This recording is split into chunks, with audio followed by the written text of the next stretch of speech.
Honorable members, the House is extremely privileged to have the presence of His Excellency John Dramani Mahama,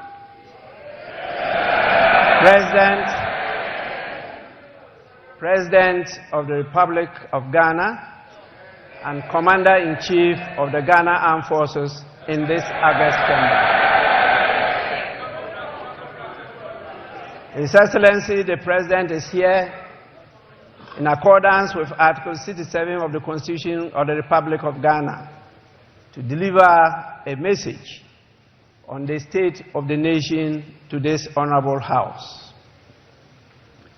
On behalf of leadership and honorable members, it is my privilege and singular honor to welcome His Excellency the President of the Republic to this August House. Honorable members, before I invite His Excellency the President to deliver a message on the state of the nation, I shall recognize the presence in this chamber of the following distinguished personalities.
Honorable members, we have to prepare for all eventualities.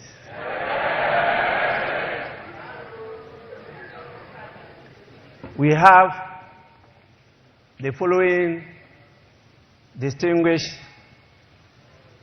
dignitaries with us.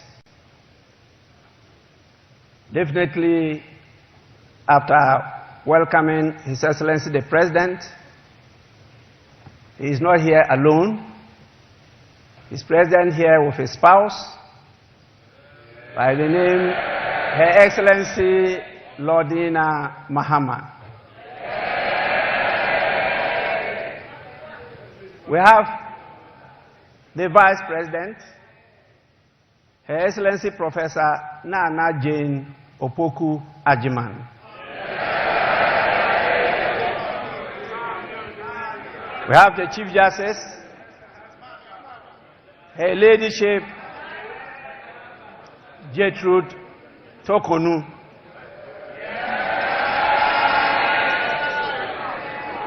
We also have the spouse of the Chief Justice, Mr. Francis Tokonu.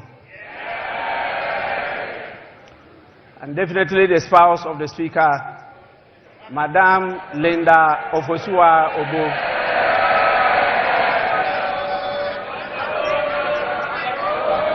We have the Chief of Staff, Honorable Julius Debra.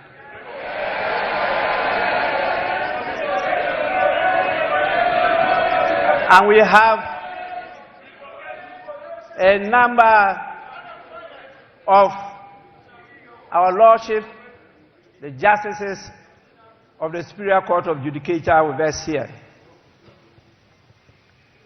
We also have the Chairman of the Council of State, our former Speaker, Right Honorable Eduardo Ajahu. And we have the former President, always present, His Excellency John Ajekum Kufuor.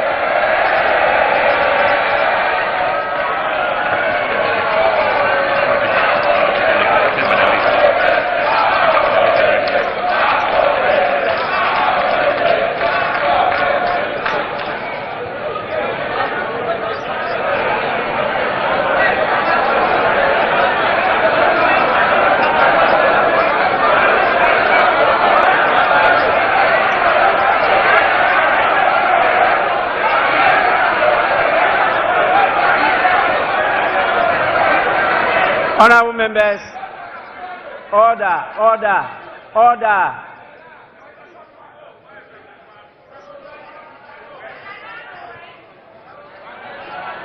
Honorable members, please, we are recognizing those present.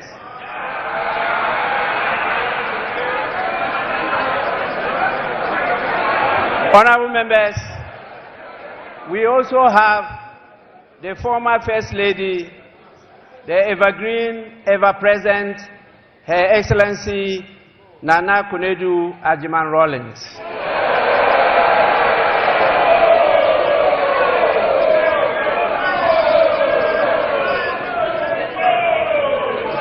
We have with us the National Chairman of the National Democratic Congress, Mr. Johnson Asiedu Inketia.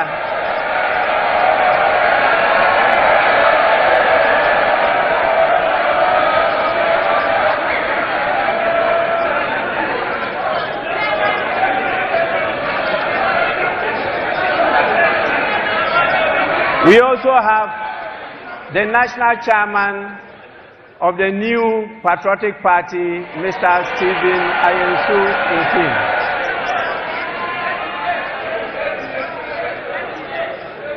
We have the General Secretary of the National Democratic Congress, Mr. Fivi Javi Kwete.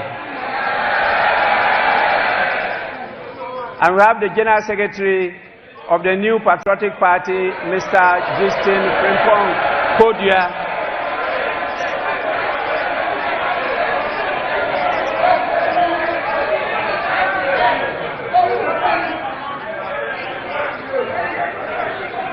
We have, as usual,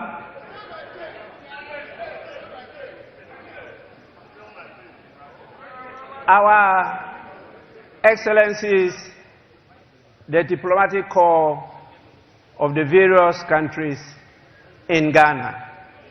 You can see, as usual, they have come in their numbers. We are extremely grateful for your presence. And we have the couples, the heads of the various security services with us. And we have our revered chiefs, queens, and queen mothers with us here. And the various heads of all the religious bodies we have in this country. We'll also have the former clerk to Parliament, Mr. Emmanuel Anyimedu, and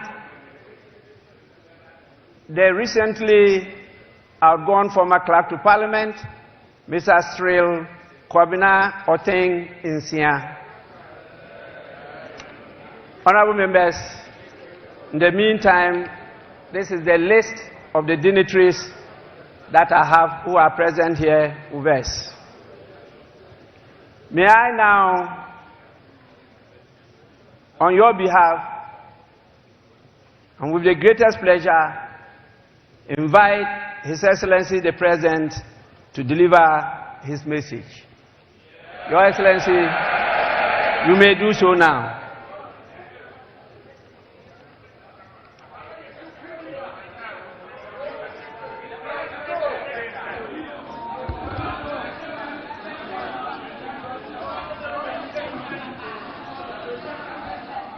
Thank you very much, the Right Honorable Speaker, Your Excellency the Vice President, Your Excellency the Spouse of the President, Your Ladyship the Chief Justice, our Honorable Members of Parliament, Honorable Members of the Judiciary, distinguished leaders of our security services, Your Excellencies, members of the Diplomatic Corps, our revered Nime Name, chiefs, traditional rulers, religious leaders, the national chairmen of political parties and executives, the good people of Ghana, I wish you a very good morning.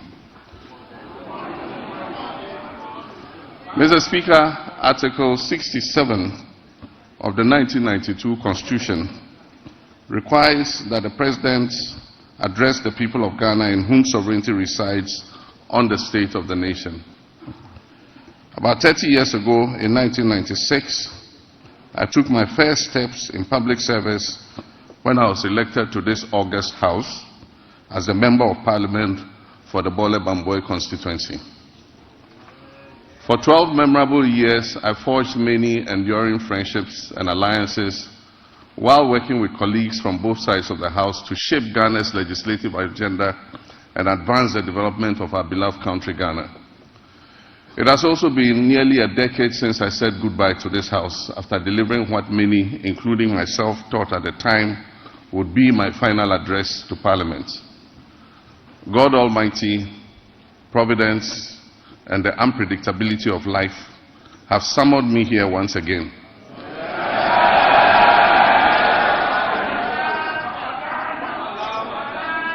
On the back of a historic electoral mandate from the people of Ghana to deliver a message on the state of the nation. That mandate came with an unprecedented majority in Parliament. And here I am once again to deliver a message on the state of the nation.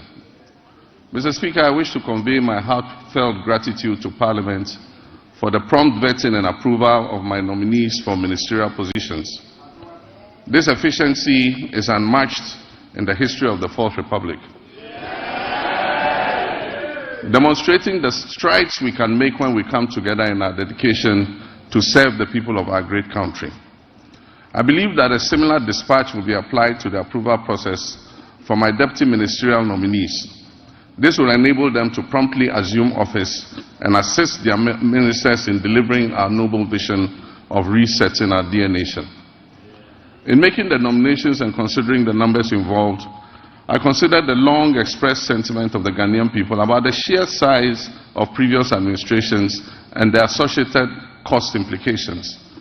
I trust that this significant reduction to 60 ministers and deputy ministers, including regional ministers, will set the stage for further reductions in the size of future governments.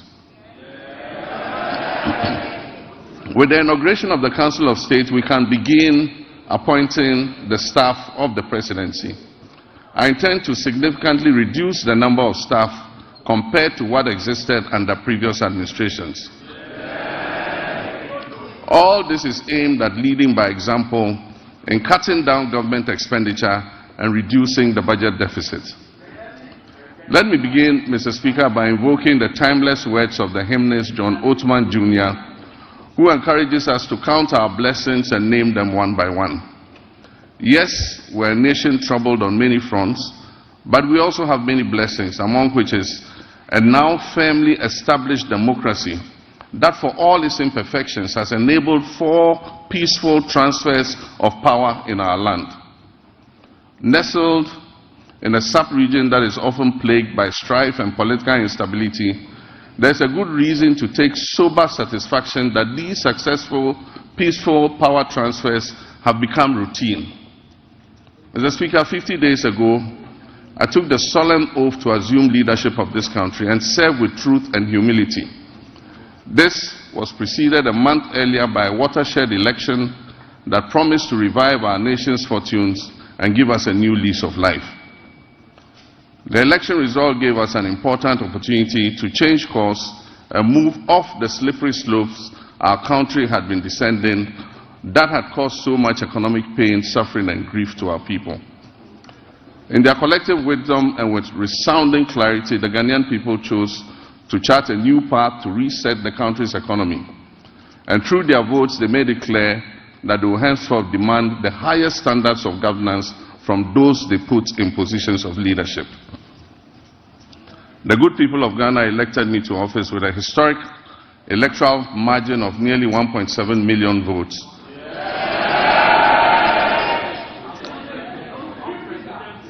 Separating me from my next opponent, giving Ghanaians the first female vice president, Professor Nana Jane Opoku-Agyeman. For the National Democratic Congress, NDC, that resounding victory is a selfless call to duty from a people who are tired of years of economic hardship and poor governance. That call therefore places an obligation on us and all who serve, including legislators from both sides of the House, to do our utmost with decency and humility to change the circumstances and the state of our country. Mr. Speaker, as I said, 7 of the 1992 Constitution requires that I give an account of the state of our nation to Parliament. I'm sad to report that the state of our nation is not good.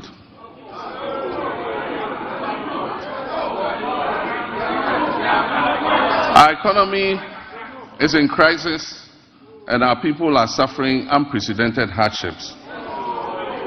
Mr. Speaker, we will host a national economic dialogue on March 3rd and 4th. On March 11th, the Minister of Finance, on my behalf, will present the budget estimates for the financial year 2025 to this August House.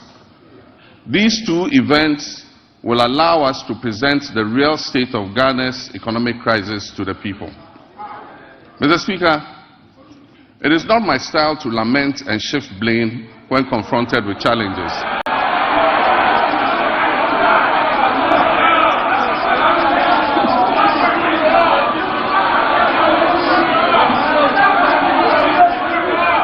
Mr. Speaker, it's not my style to lament and shift blame when confronted with challenges.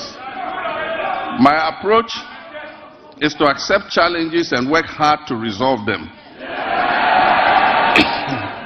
Indeed, this is precisely what the people of Ghana elected me to do. I have therefore not come here to lament on the state of our country,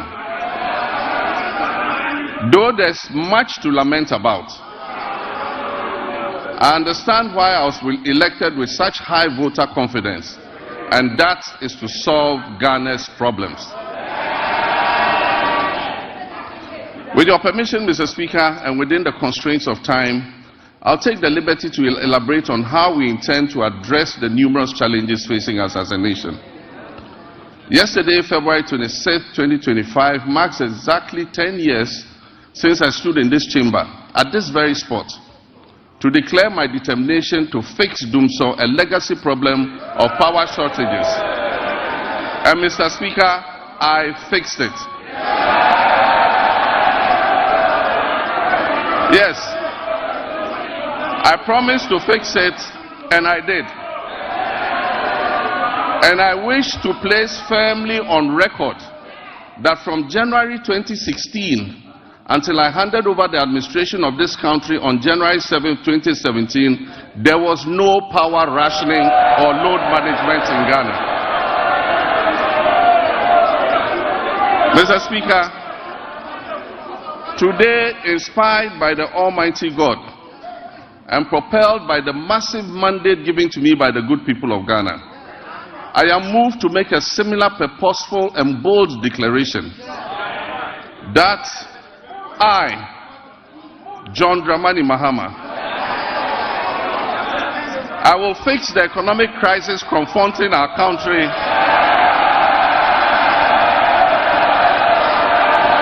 and reset it on a path of growth and prosperity.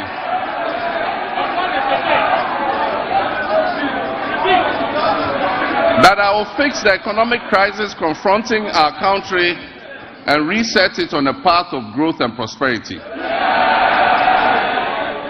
My government, working with you and every Ghanaian, will solve the challenges because we have developed the plan with our people's support.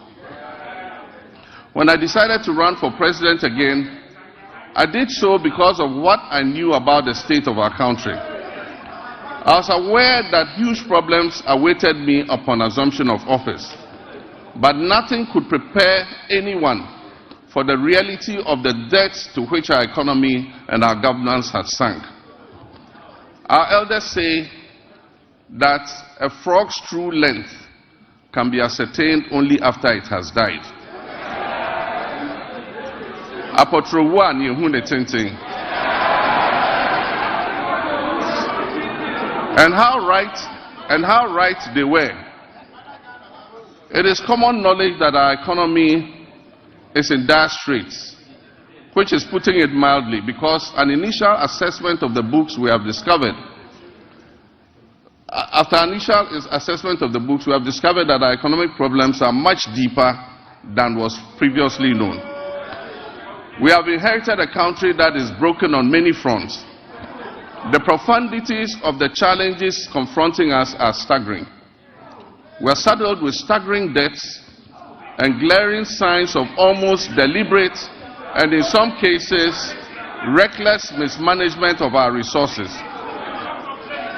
Mr. Speaker, not even the restraints of an IMF program were enough for the previous economic managers to exercise prudence in managing our finances.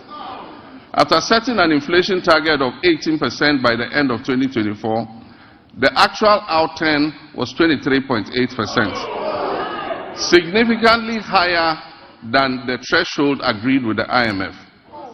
The Ghana cedi continued its downward slide, losing 19% of its value against the dollar in 2024. It had already in the previous year lost 27.8% of its value. In addition to the public debt, which amounts to a staggering 721 billion cedis, several state-owned enterprises are also in debt, including the ECG, which owes 68 billion Ghana cedis. Ghana Cocoa Board, the hope of cocoa farmers, is also highly indebted. Its balance sheet indicates a total debt of 32.5 billion Ghana cedis, of which 9.7 billion is due to be paid at the end of September 2025. In 2023-2024 crop season, Cocoa Board was unable to supply 333,767 metric tons of cocoa, which it had sold at $2,600 per ton. As a result, the then management of Cocoa Board rolled over these contracts into the 2024-2025 season. Honorable members, Mr. Speaker, this implies that for every ton of cocoa delivered this year, in fulfillment of the rollover contracts, Cocoa Board and Ghanaian farmers are going to lose $4,000 in revenue. Mr. Speaker, as I address this Honorable House, Cocoa Board has supplied 210,000 tons out of the rolled over contract, resulting in a revenue loss of $840 million for both Cocoa Board and the Ghanaian farmer.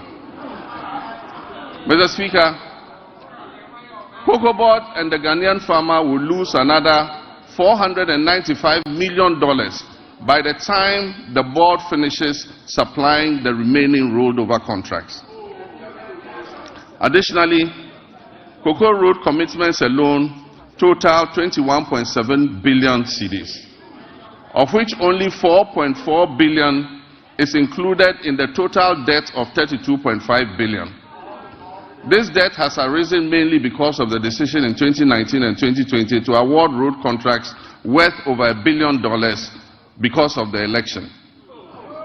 Mr. Speaker, the energy sector faces significant financial challenges, primarily due to collection and system losses, non-compliance with the cash waterfall mechanism, and legacy debts. The financing shortfall has risen considerably to approximately $2.2 billion, or 34 billion Ghana cedis for 2025. And urgent measures will be needed to reduce it to sustainable levels and ultimately eliminate it. The financial sector continues to struggle despite the reportedly spending of $29.9 billion on the financial sector cleanup exercise up to date. Scant reserves were also left for debt servicing, despite implementing what may be considered the most severe and distressing economic policy in the annals of the Fourth Republic, if not in the entirety of our nation's history. And I'm referring to the domestic debt exchange program. This is in stark contrast to our actions in 2017 before we left office, when we allocated $250 million to the sinking fund handed over to the incoming government to service debts, Ghana's debts. There have been claims that buffers were left for debt repayment, oncoming debt repayment this year. Mr. Speaker, honorable members, let me give you the statement of account for the debt service reserve account, which is also popularly referred to as the sinking fund. This fund shows a balance of only $64,000 in the dollar account. $64,000 in the dollar account. And 143 million Ghana cedis in the CD account. The repercussions of the accumulation of debt and economic mismanagement will require extensive work and sacrifice to repair. In the next 4 years, to put things in context for you, Mr. Speaker, in the next 4 years, our debt servicing will amount to 280 billion cedis. And this comprises of 150 billion for domestic debt and 130 billion in external debt servicing. Our catastrophic debt position has also severely impacted infrastructural projects that should have been completed. Currently, there are 55 stalled projects due to the default of debt and subsequent restructuring, with a total value of $2.95 billion not disbursed. The stalling of these projects is expected to result in a cost overrun of about 15 billion cedis. Mr. Speaker, notwithstanding this gloomy background, I remain committed to leading this government and taking every necessary step to reset our economy, getting things back on track, and working with the good people of our country to build the Ghana we want.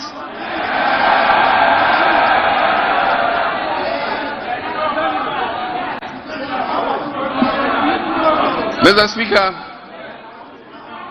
we are doubling our efforts to complete all outstanding structural reforms. Through the budget, we will implement corrective measures to restore fiscal discipline and debt sustainability. We are also working hard towards completing the upcoming 4th review of the IMF-supported program. The review is scheduled from April 2nd to April 15, 2025, and the IMF Executive Board is expected to approve it in June of this year.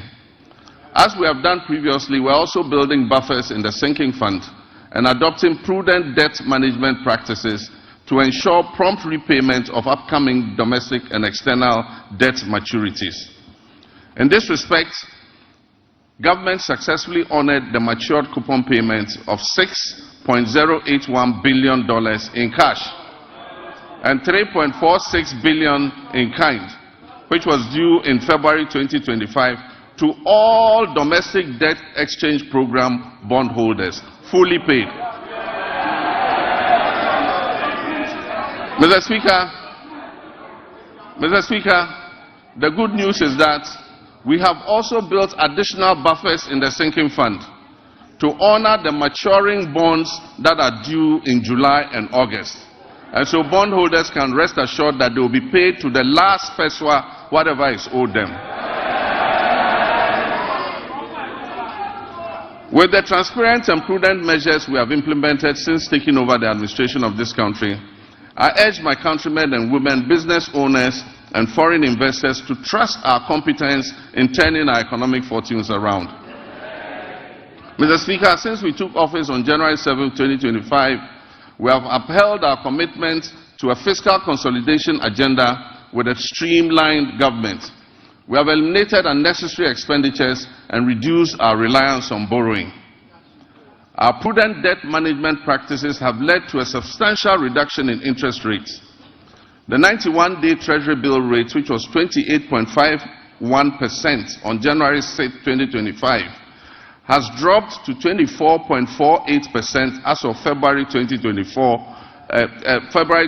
2025. Similarly, the 182-day Treasury bill rate, which was 29.07% as of January 6, 2025, has decreased to date to 25.388%. Mr. Speaker, the 364-day Treasury bill rate has also moved from 30.41% to 27.30% in the same period. We signed a Memorandum of Understanding with our Official Creditor Committee, OCC, to formalize the debt treatment agreed upon with our official creditors. This marks a crucial step towards Ghana's restoration of long-term debt sustainability. The agreement will enable financial resources to support and strengthen our economic recovery. Mr. Speaker, on February 20th, 2025, the National Tripartite Committee and the Public Services Joint Standing Negotiating Committee concluded negotiations on the 2025 minimum wage and base pay for the single-spine salary structure, respectively. I want to use this opportunity to reiterate my sincere gratitude to organized labor and the Ghana Employers Association for their understanding and cooperation in reaching this agreement on the minimum wage and the base pay. On the final day of negotiations, I enjoyed the privilege of joining my comrades, the leaders of organized labor, for the concluding discussions. I'm confident that the sacrifice we have all made this year will significantly benefit our economy's health in the future. We look forward to a positive economic outlook as we restore macroeconomic stability, we encourage exports, we activate the 24-hour economy policy, we implement the $10 billion Big Push policy for swift infrastructure development, we rationalize taxes and foster inclusive growth. The goal is prosperity for all, which must be shared and not the prerogative of a select few. Mr. Speaker, in fulfillment of our 120-day social contract with the Ghanaian people, we have put in place the Planning Committee to host the National Economic Dialogue. This dialogue is expected to discuss the state of the economy and reach a consensus on the key policies needed to address the devastating economic crisis confronting us. It will support the development of a homegrown fiscal consolidation program, and it will highlight key structural reforms and policy priorities essential for resetting the economy and creating prosperity for all our people. I believe there is absolute wisdom in what our elders say, that two heads are better than one. Tikro and Kwejina. Consultation and consensus building have always proven to be better than unilateral decision making.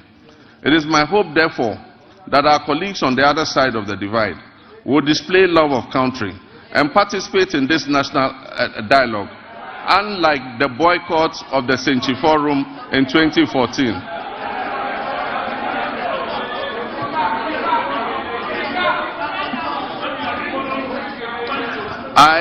I humbly choose a different path of accommodation and cooperation with all stakeholders.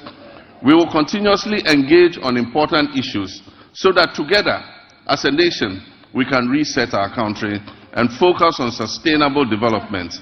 Mr. Speaker, honorable members, together we shall build the Ghana we all want. Mr. Speaker, my administration inherited an energy sector on the brink of collapse. It was weighed down by unsustainable debt. This unfortunate situation has led to many independent power producers and fuel suppliers threatening to cease their operations.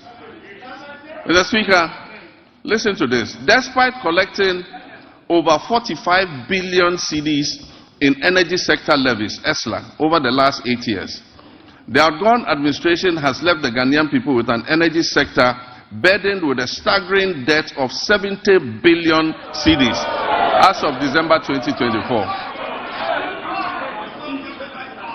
It is of deep concern that several state-owned enterprises in the energy sector are struggling to stay afloat, and unless urgent interventions are made, many of them will go under. Financial distress in the energy sector remains a significant obstacle to delivering consistent and affordable electricity to Ghanaians, and it poses an existential threat to our economy in general. Compounding these challenges, Critical maintenance activities such as the scheduled pigging of the West African gas pipeline, WACO, were postponed from 2024 to 2025 without sufficient contingency measures for alternative fuel supply. As a result, my administration has had to swiftly mobilize resources to secure emergency fuel supplies to ensure that electricity generation continues despite the closure of the West African gas pipeline. I have been informed that the pigging exercise will be completed in the first week of March, and once again additional gas will flow from Nigeria. We are anticipating a marked improvement in the power situation once this begins. While the current state of our energy sector poses grave concerns, we must remain resolute in our commitment to restoring stability. I've directed the Minister for Energy and Green Transitions to implement far-reaching reforms, including enforcing a single revenue collection account, strictly adhering to the cash waterfall mechanism, and eliminating all wasteful expenditures by the state utility. Mr. Minister, Mr. President, Mr. Speaker, following my directive,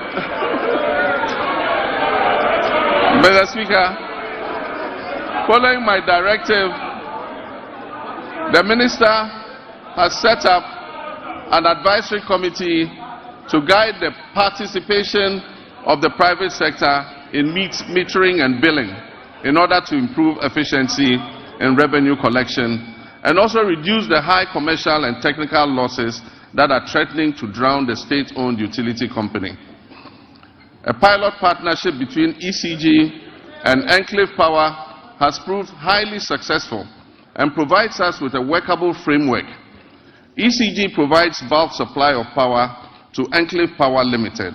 This is an organization in Ghana. Enclave Power provides meters and bills to all companies operating in the free zones enclave, with 99% revenue collection and nearly 100% uptime in power supply. This is being done here in Ghana.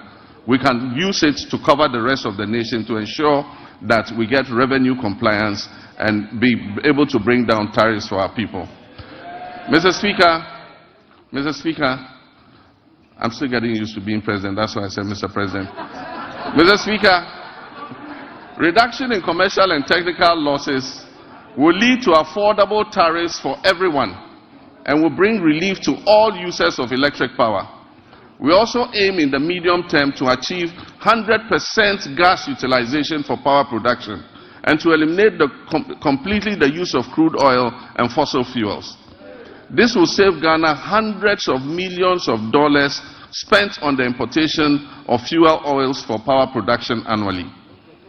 With regards to renewable energy, this administration will soon operationalize a Renewable Energy and Green Transition Fund to enhance efficiency and accelerate Ghana's transition to renewable energy. This initiative will drive investments in sustainable energy solutions, including solar street lights, rooftop solar installations, off-grid solar systems, electric vehicle charging stations, and rechargeable outboard motors. These measures will reduce dependence on the national grid and position Ghana as a leader in Africa's green energy transition. Mr. Speaker, Ghana's petroleum sector has witnessed a precipitous decline, with crude oil production sinking by more than 32%.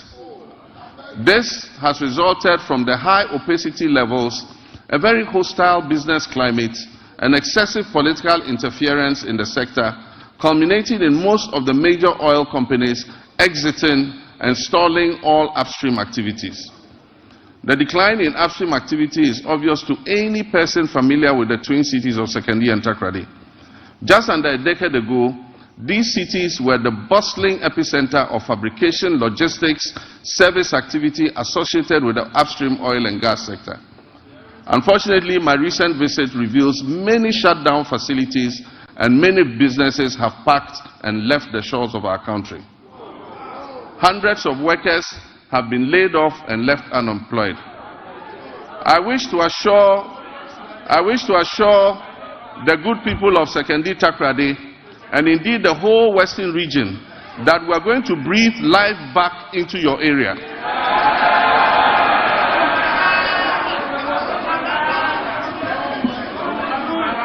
Mr. Speaker, we have already commenced revitalization of our upstream petroleum sector by creating a business-friendly and congenial environment for our partners and other prospective investors who wish to come in.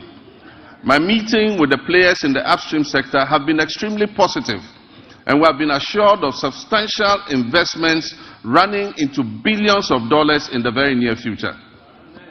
Mr. Speaker, the Minister of Energy and Green Transitions gave the directive for the removal of the unitization based on the arbitration that took place.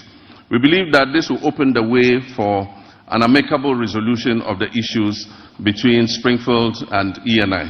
And this should make our oil and gas prospects more attractive to investments going forward. Mr. Speaker, Ghana has fertile lands, abundant water, and human resources. Yet we face a paradox. Our food import bill continues to soar, reaching alarming levels of over $2 billion annually. In addition, rising food inflation is burdening households and threatening livelihoods. To address this, we are implementing several well-considered policies to grow the agricultural sector, including agro-processing. This will be backed by reliable power supply to meet our country's needs while advancing exports to earn foreign exchange and strengthen our economy. Mr. Speaker, the Agriculture for Economic Transformation Agenda, AETA for short, will modernize agriculture, enhance agribusiness, ensure food security, it will lower food inflation, it will boost exports, and create sustainable jobs. The Feed Ghana program will increase food production and reduce prices through projects like the Grain Development Project, focusing on rice, maize, and soya bean production. The Vegetable Development Project will target crops such as tomatoes, onions, and pepper. Our Poultry Farm to Table project will eliminate poultry imports and increase local production. Ghana imports 95% of its poultry needs, which costs over $300 million annually. To reverse this trend, government plans to revamp the poultry sector by investing in hatcheries, feed mills, processing, and distribution. Poultry imports, and this is a good one. Then cook on kitten.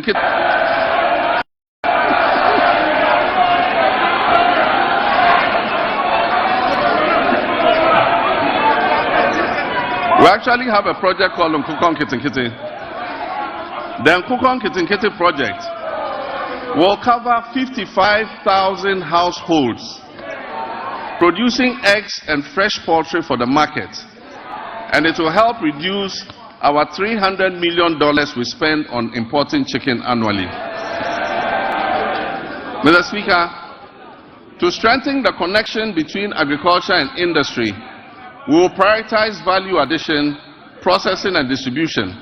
And this will position agriculture as profitable and appealing, making it more attractive to our young people. We will implement an Agri-Next program to facilitate access to land banks by young farmers, to connect graduates with opportunities in the agricultural value chain, and promote greenhouse agriculture among the youth.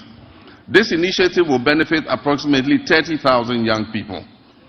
Mr. Speaker, the Livestock Development Project will also address Ghana's reliance on imported meats by restocking breeding farms and increasing local livestock production, thereby creating jobs and boosting self-sufficiency.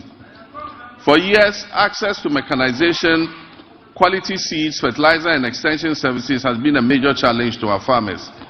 To address this, government will establish our flagship farmers service centers in every agricultural district, ensuring that farmers receive essential mechanization services and resources to improve their productivity and efficiency. Mr. Speaker, also in the fisheries sector, we implement strategic interventions to enhance productivity and sustainability.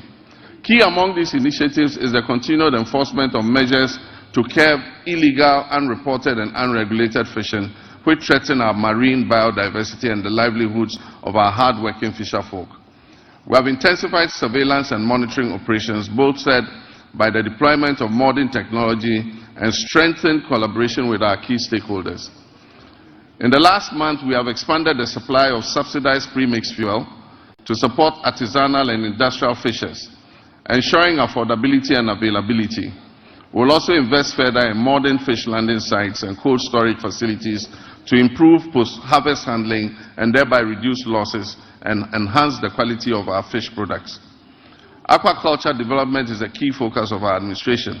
We will provide financial and technical support, especially to young fish farmers, increasing fish production and reducing our dependence on fish imports. To increase the value addition in this sector, we will encourage the establishment of fish processing facilities, create more jobs and boost exports. Our commitment to supporting women in the fishery sector remains steadfast as we implement the programs to empower female fish processors and traders with financial capital and capacity building initiatives. While we work hard to fix the economy and provide jobs in all sectors, including agribusiness, one of the biggest crises we face in this country is youth unemployment. Youth unemployment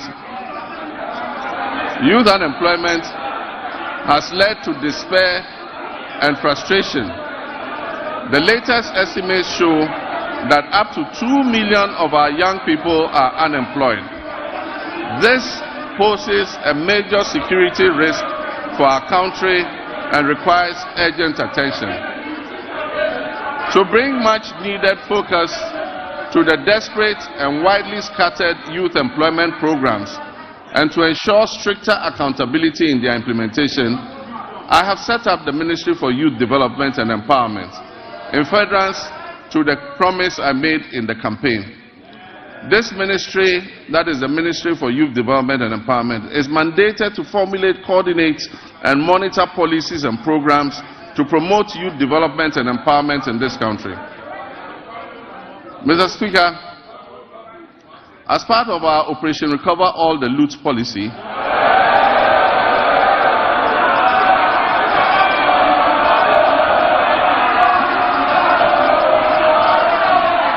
Mr. Speaker, as part of our Operation Recover All the Loot policy, ORA, I've already tasked our investigative bodies to bring the culprits of the National Service Ghost Name scandal to justice. Such brazen theft of public funds must not go unpunished. It is estimated that the criminal addition of some more than 80,000 ghost names could have yielded the suspects over 50 million Ghana cedis every month. Unfortunately, some of these suspects are believed to have absconded from the country already.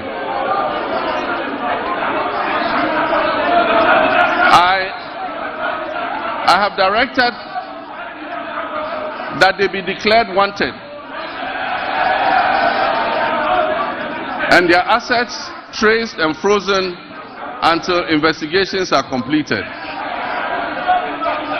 To achieve a legally robust regime to govern national service, I've also tasked the Minister for Youth Development and Empowerment to coordinate and present to Parliament a legislative instrument to support the implementation of the newly passed National Service Authority Act 2024. That's Act 1119. We will introduce short military training as part of our national service scheme. This will instill a sense of fitness and discipline into our youth. The administration of scholarships is another challenge. It has been fraught with a lot of challenges. The poor who genuinely need scholarships are unable to access them because the rich and wealthy always crowd them out. To fulfill our government's vision of promoting transparency, equity and sustainability in the scholarship scheme, we shall streamline the award process to ensure that not only deserving youth benefit from the that only deserving youth benefit from the system. We shall introduce increased transparency, including publishing the list of beneficiaries every year. Mr. Speaker, job creation is one of our main pillars, and it was one of the major promises we made to the youth of Ghana. To help actualize this promise, we're going to roll out what we call the Ejumawura program. This initiative will create, track, and mentor young businesses annually, with a special focus on our youth. For the first phase, the top 2,000 implementable business proposals will be supported with business development training, mentorship, access to startup capital, marketing, and networking to operationalize their innovations and business ideas. We will also launch our flagship National Apprenticeship Program to equip at least 10,000 young people in the informal sector with employable skills, including providing apprenticeship fees and startup kits when they have completed. The Youth Development and the Interior Ministries will facilitate the training of our young people in the Okada business in areas such as road safety regulations, financial literacy, and digital skills, as well as facilitating the acquisition of motorbikes. We will introduce electric motorcycles on a high purchase scheme to eliminate the use of petrol and make their businesses more profitable. Mr. Speaker, Her Excellency the Vice President's Empowerment for Women and People with Disabilities program will also be launched this year. The program will target women and people with disabilities and other vulnerable groups to build their capacity and offer them access to finance to create their own jobs. Mr. Speaker, the Ministry of Communications, Digital Technology and Innovations will also focus on developing youth IT skills and fostering innovation. Under the 1 Million Coders program, young people will receive training in coding, web app development, digital marketing, and other digital skills. This initiative aims to equip them with the necessary skills for employability in the digital ecosystem. We must provide meaningful and relevant education to prepare our youth for today's technology-driven job market. Despite various reforms, issues related to low-earning incomes persist within Ghana's educational system. I'm committed to ensuring that quality education remains a top priority. The system we have inherited is outdated in many ways and must be realigned to meet the needs of the 21st century and the fourth industrial revolution. Recognizing the urgent need for national dialogue on education and in the spirit of inclusive governance, I launched the National Education Consultative Forum on February 18th in Ho. I look forward to the recommendations which we will incorporate into our sectoral policy reforms. Mr. Speaker, even though Article 38 of the Constitution guarantees equitable access to education across Ghana, 30 years after the Free Compulsory Universal Basic Education FQ program was implemented, its full objectives remain unmet. To tackle this issue, government will redefine the scope of basic education and introduce the Zero to Hero initiative to enhance foundational literacy and numeracy. Additionally, ICT training will be integrated into early childhood education at the basic level. Over the next 3 years, it will be expanded to cover at least 300 classrooms, 30 centers of excellence, 1,000 teachers and district teacher support teams focusing on the teaching of mathematics and literacy.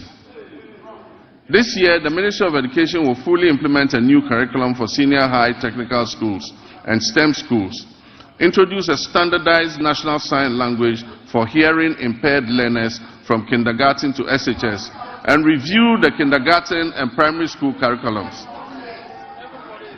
To increase access to quality education, we will scale up our social intervention programs like the capitation grants, the feeding grants for special schools, and the government's BECE registration initiative. Mr. Speaker, To promote inclusion and equity, the government will enhance and resource the Islamic Education Unit to recruit more Islamic and Arabic tutors for English-Arabic schools. We will establish STEM and TVET schools in underserved and peri-urban communities. We will provide scholarships to brilliant but needy students in deprived communities, especially for study in law, medicine, and engineering. We will support Islamic colleges of education with infrastructure and logistics, and will enroll youth in Zongo and deprived urban communities in the National Apprentice Program and offer free technical and vocational training. Mr. Speaker, it is important to continue to retain and motivate our teachers in all schools, especially in the rural areas. Government will begin plans for the implementation of the 20% allowance for teachers who agree to serve in rural schools. District assemblies are going to be involved in this scheme to ensure that the teachers are present and teaching in the schools that are selected. This scheme will reward such teachers for their sacrifices and ensure quality education nationwide, not only in urban centers. Mr. Speaker, as part of our Teacher Dabre initiative, the construction of teacher accommodation units to improve welfare and attract teachers to rural areas will commence this year. Mr. Speaker, no new school will be built in this country without teachers' accommodation. Mr. Speaker, honorable members, once again for emphasis and for the record, I, Dramani Mahama, President of the Republic of Ghana, will not cancel the free SHS program.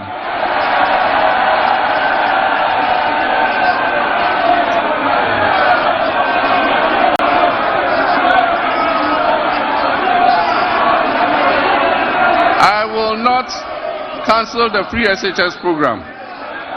I am determined to make it better by improving its implementation. And also, for the record, students who have benefited from the free SHS since its inception are about 3.4 million. The figure of 5.1 million beneficiaries, as put out by the previous administration, was an exaggerated and false narrative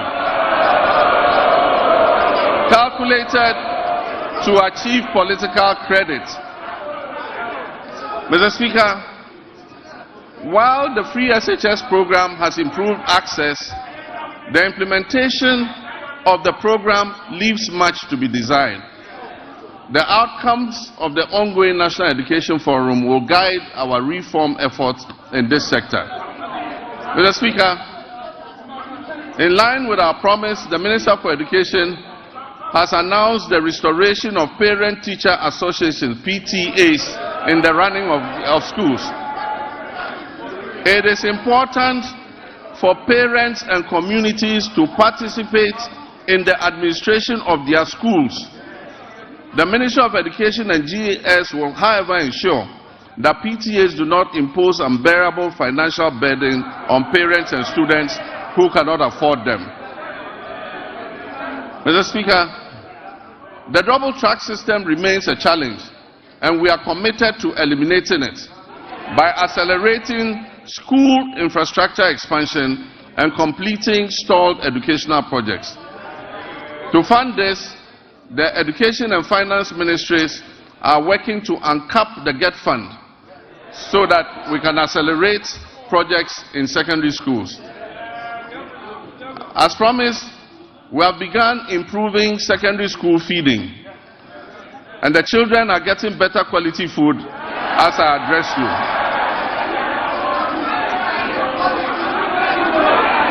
Mr. Speaker,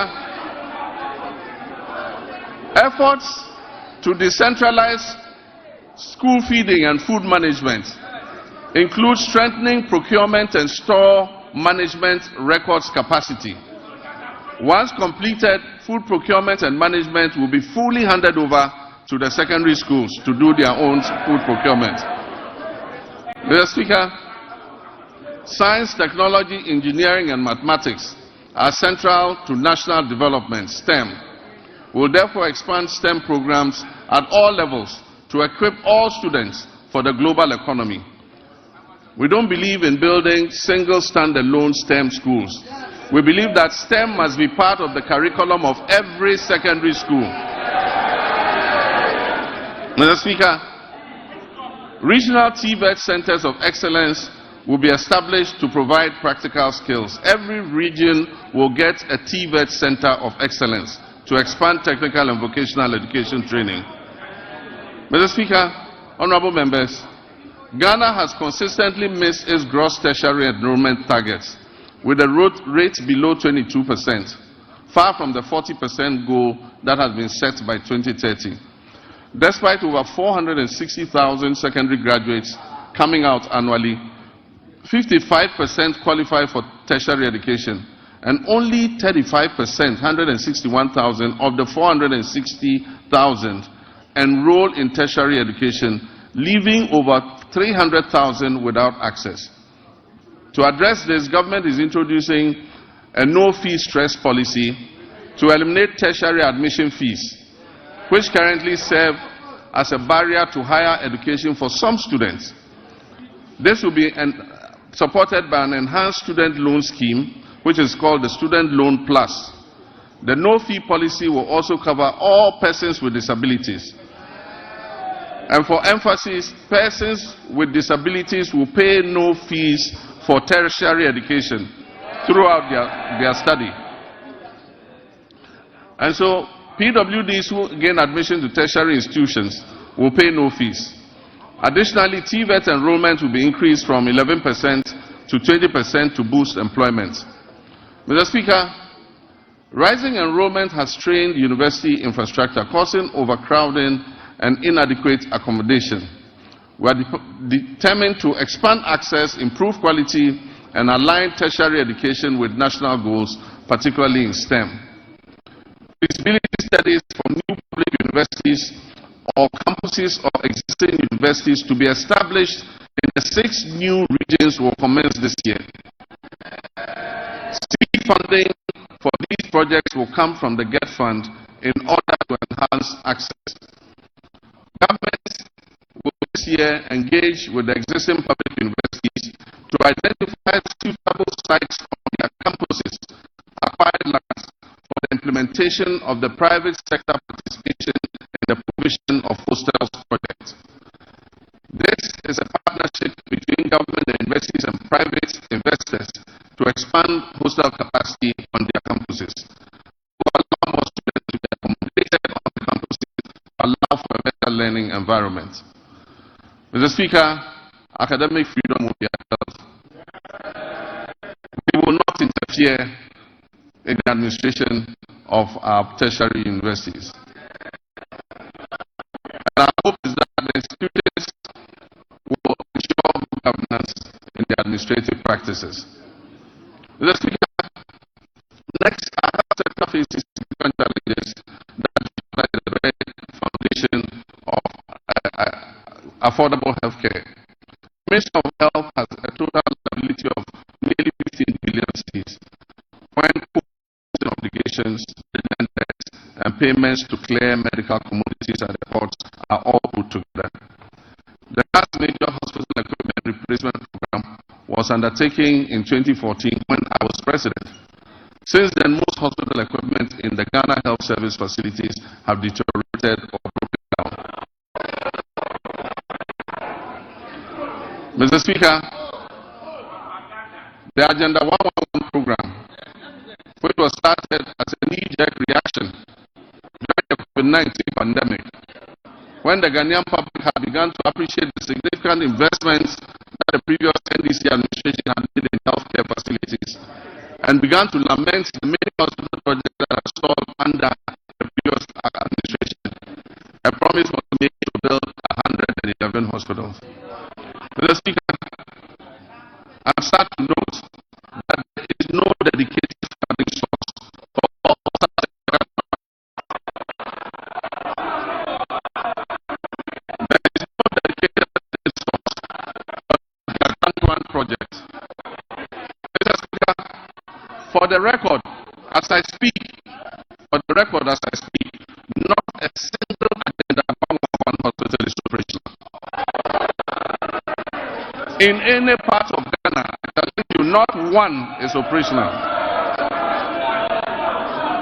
Mr. Speaker, and it is worth disclosing, that $400 million US has already been disbursed under the Agenda project. Mr. Speaker, at a rate of approximately $18 million per hospital, this $400 million US spent could have completed and made operational at least 22 of those hospitals. Mr. Speaker, I believe that the money should have been completed.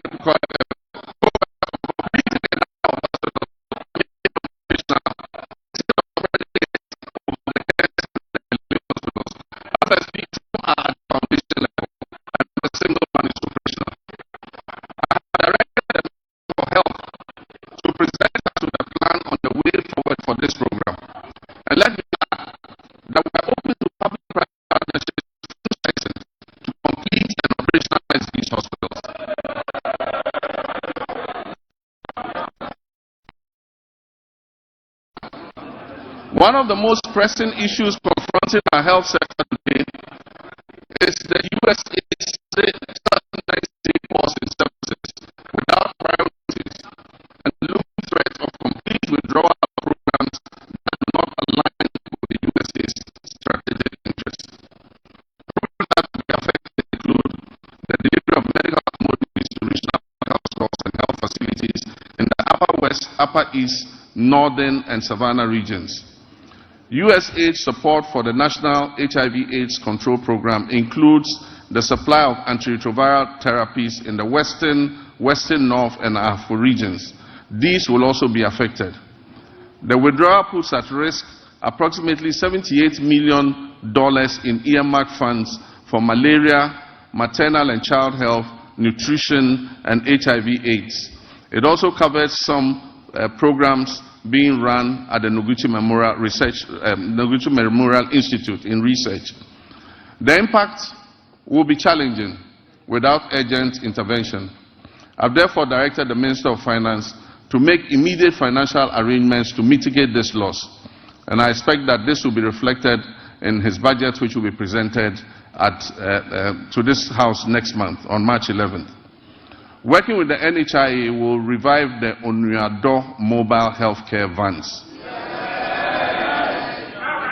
These vans will provide OPD, ophthalmology, dental, ENT, cancer screening and care in the remote and most vulnerable communities in our country. An earlier attempt to provide mobile health facilities was abandoned after the change of government in 2017. Mr. Speaker, public health experts are grappling with the conundrum of new diseases and re-emergence of old diseases. The unpredictable nature of disease outbreak suggests we must make our health systems more resilient to shocks. Since October last year, Ghana has faced a severe cholera outbreak. As of February 17, 2025, I'm sad to report that 6,300 suspected cases, 545 of these cases were confirmed to be cholera, and unfortunately we lost 49 of our compatriots. The outbreak has affected 118 districts across the Greater Accra, Central, Western Ashanti, and Eastern regions. To control the situation, we have launched an aggressive vaccination and public education campaign, among other interventions. Mr. Speaker, sanitation within the context of infectious disease outbreaks, personal hygiene, and environmental major priorities. Our cities and towns must be made cleaner than what we currently have. We commit to right the wrongs and keep our cities and communities clean through appropriate investment, supervision, and performance tracking in the sanitation sector. Mr. Speaker, as I speak, the Upper West region meningitis outbreak. And I know, Mr. Speaker, you have made an important contribution to ameliorate the situation in your region, and I commend you for that.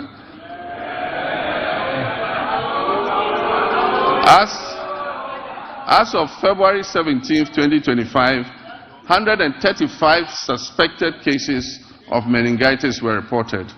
22 of those cases were confirmed, and unfortunately, 16 deaths have been reported across 10 districts. We've instituted free treatment for affected persons and deployed a strong national team of health experts to encourage early reporting to health facilities of suspected meningitis. Mr. Speaker, as outlined in the 2024 manifesto of the NDC, my administration is actively developing the framework for the rollout of the free primary health care program.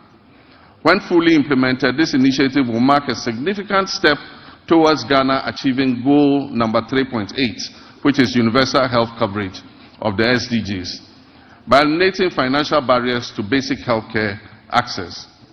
Also in line with our 120-day manifesto commitment, the composition of the technical committee is far advanced, with plans to establish the Ghana Medical Trust Fund, also known as Mahama Cares, in the coming weeks. Mr. Speaker, honorable members, this fund will be dedicated to financing the treatment of non-communicable diseases, which have seen a significant rise over the past decade.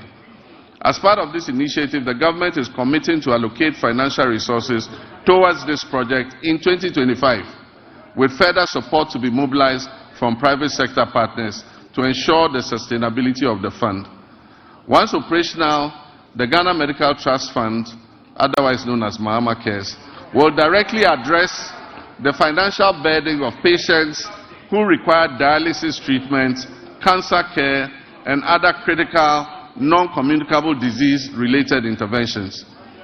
Together, the free primary health care, which will focus on early detection and prevention and treatment, and the Ghana Medical Trust Fund program, which will focus on relieving the financial burden of treating non-communicable diseases, will help to revolutionize Ghana's healthcare system by improving healthcare accessibility and outcomes and enhancing productivity and well-being across the country.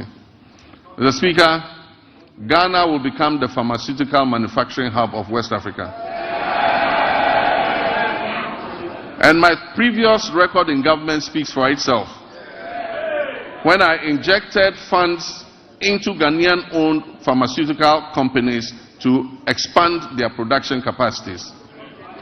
Mr. Speaker, as this exciting phase unfolds under the 24-hour economy initiative, we must strengthen every aspect of our pharmaceutical industry. And this includes the Food and Drugs Authority and the Customs and Security agencies in order to avert the use of fake drugs and the importation of illicit drugs into our country. We await thorough and unbiased investigation into the alleged opioid pill importation into Ghana and other West African countries. The outcome will be shared, and I can assure you necessary action will be taken. Mr. Speaker, as a social democrat, I'm resolutely committed to eradicating all forms of discrimination in our society.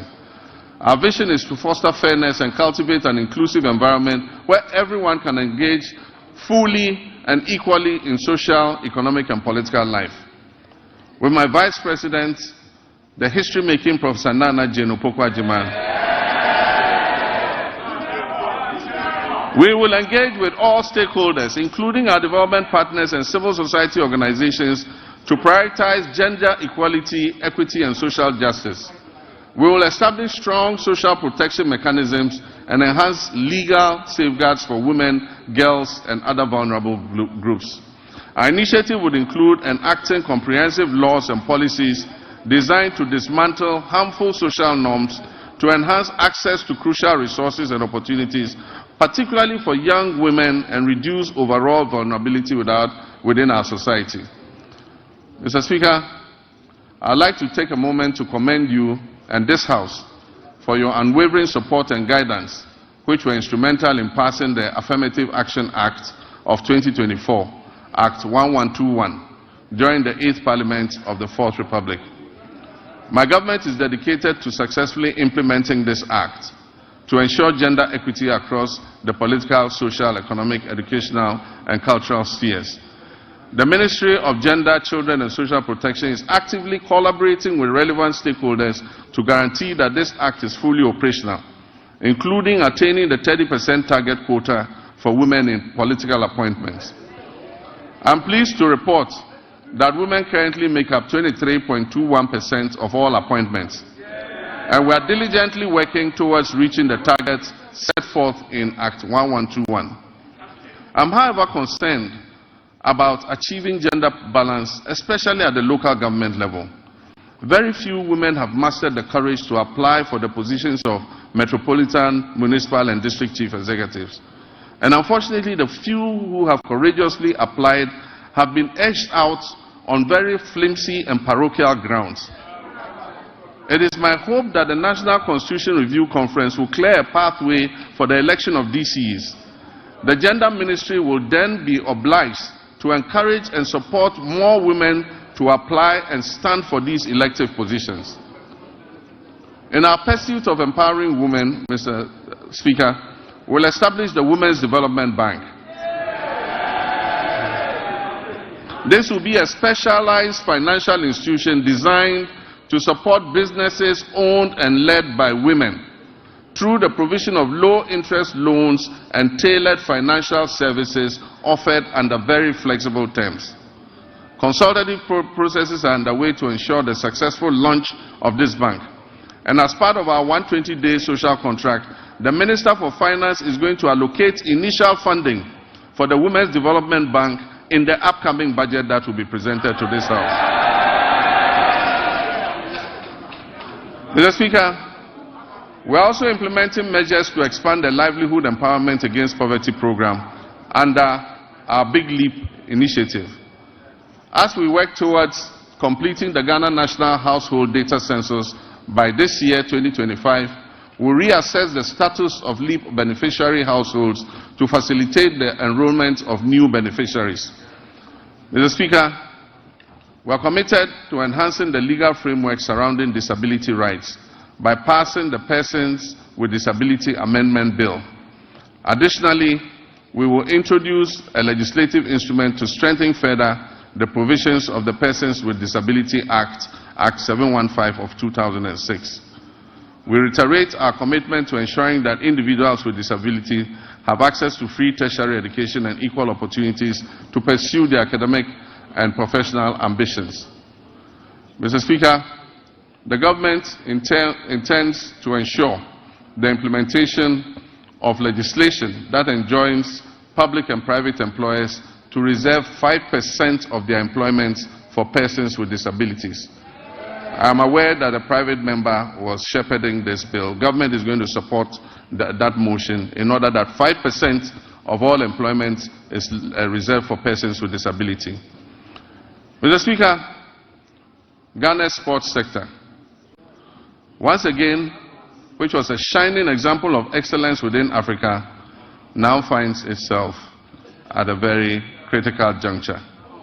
Historically, our nation has been celebrated and has had remarkable achievements in boxing, football, and athletics. Unfortunately, this is no longer the case. However, recent years have unveiled depressing structural deficiencies in administration, funding, infrastructure, and talent development. Immediate and comprehensive reforms are imperative to reclaim our rightful place on the global sports stage. Mr. Speaker, we will develop a comprehensive national sports policy to align with international norms. This policy will be accompanied by an exhaustive review of the Sports Act of 2016, that is Act 934, and the rigorous enforcement of the Sports Regulations 2023 LI 2477. Infrastructure development remains paramount in our strategy. The government is committed to refurbishing existing national stadia, completing youth resource centers, and constructing new sports facilities in the new regions. We'll also prioritize community recreational facilities to foster greater participation in sports at the grassroots level. Recognizing the critical role of youth development, we are implementing a significant overhaul of grassroots sports with the establishment of the School Sports Authority. This body will oversee structured inter-school competitions and talent identification initiatives essential for nurturing future sporting champions. Over 60% of Ghana's elite athletes have emerged from these school sport programs. The ministry has now been renamed the Ministry of Sports and Recreation. To acknowledge the significance of recreation, we will launch a National Recreation Day. This will be a monthly initiative centered on community engagement alongside an annual National Recreation Festival. These initiatives will encourage keep fit activities and promote active lifestyles. It will promote traditional games and strengthen community bonds. Next month, the senior national team, the Black Stars, which is now a pale shadow of its former glory, will play 2 World Cup qualifying matches. I've instructed my office and the Minister for Sports and Recreation to hold the Ghana Football Association accountable to the people of Ghana as we prepare for these games, especially regarding the budget of the FA. There will be no secrecy in how much the government spends on the national teams. The budgets presented by the FA and other sports associations must be known by the public.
We're also committed to revitalizing the Accra Marine Drive project, a significant urban redevelopment initiative which was designed to transform approximately 241 acres of Accra's coastline into a vibrant tourism and economic hub. Although the cabinet approval for this vital project was achieved during my presidency in 2016, progress has stalled. We will reassess the work completed and take decisive action to bring this all-important project back on track.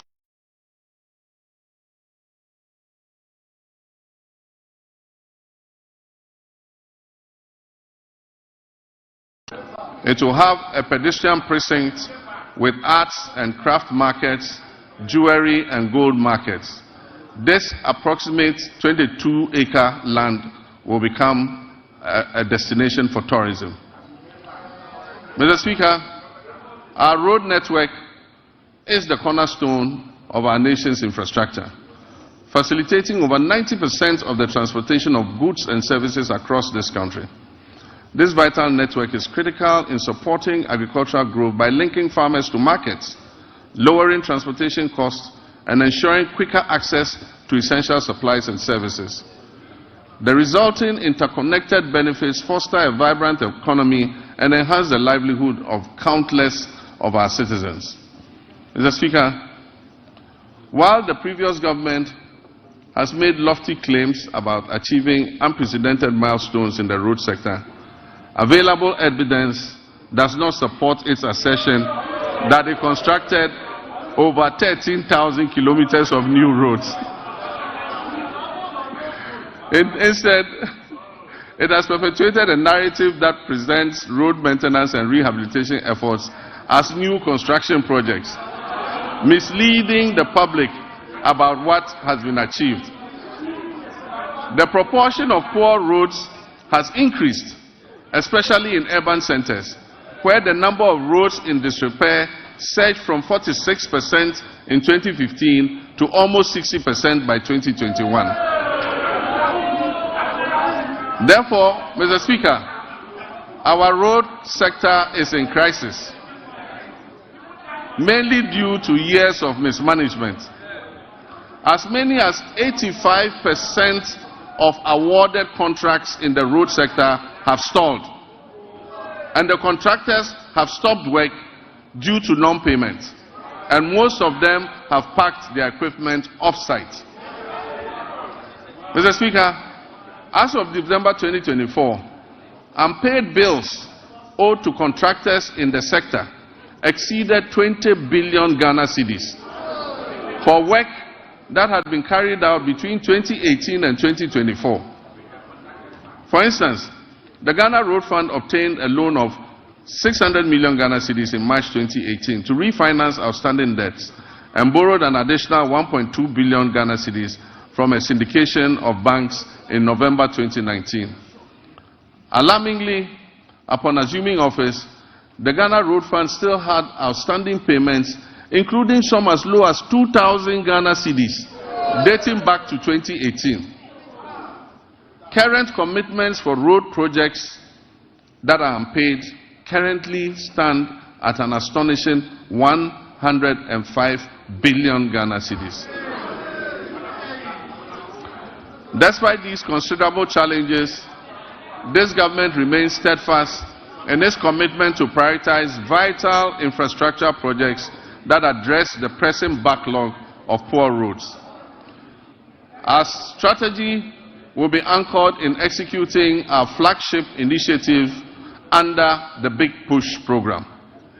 The Big Push will see major rehabilitation of many key roads in the feeder roads, urban roads, and highway sectors. We will also undertake the following key initiatives to revitalize the road sector. We will reintroduce tolls, road tolls, using modern technology. We will rationalize the road sector portfolio to focus on high-impact initiatives. Mr. Speaker, we will uncap the road fund in order that it can accumulate more money to pay for road maintenance. Mr. Speaker, we will minimize sole source procurement to encourage competition, competitive bidding, and enhance public transparency in the procurement processes. Mr. Speaker, the drip equipment, which was acquired at the last moment as a knee-jerk reaction for electioneering purposes,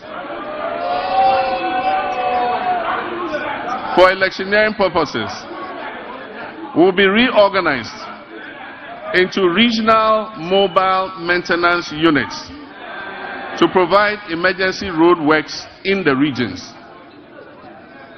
Mr. Speaker, I have realigned the Ministry of Transport to oversee 4 modes of transportation: aviation, maritime, inland water transport, road transport, and railways. The government will commission a feasibility study to develop coastal water transport services. This initiative aims to promote alternative modes of transport and ensure their integration into our existing systems under the National Transport Policy.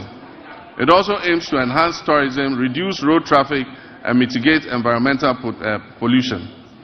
Motorcycles and tricycles, commonly known as Okada, hold significant potential as a more convenient, timely, safe, and cost-effective mode of transport. Currently, the Road Traffic Regulation of 2012, LI 2180, prohibits licensing motorcycles and tricycles for fare-paying passengers. As part of our government policy, the Ministry will amend the regulatory framework to regularize the use of motorcycles and tricycles for commercial passenger transport.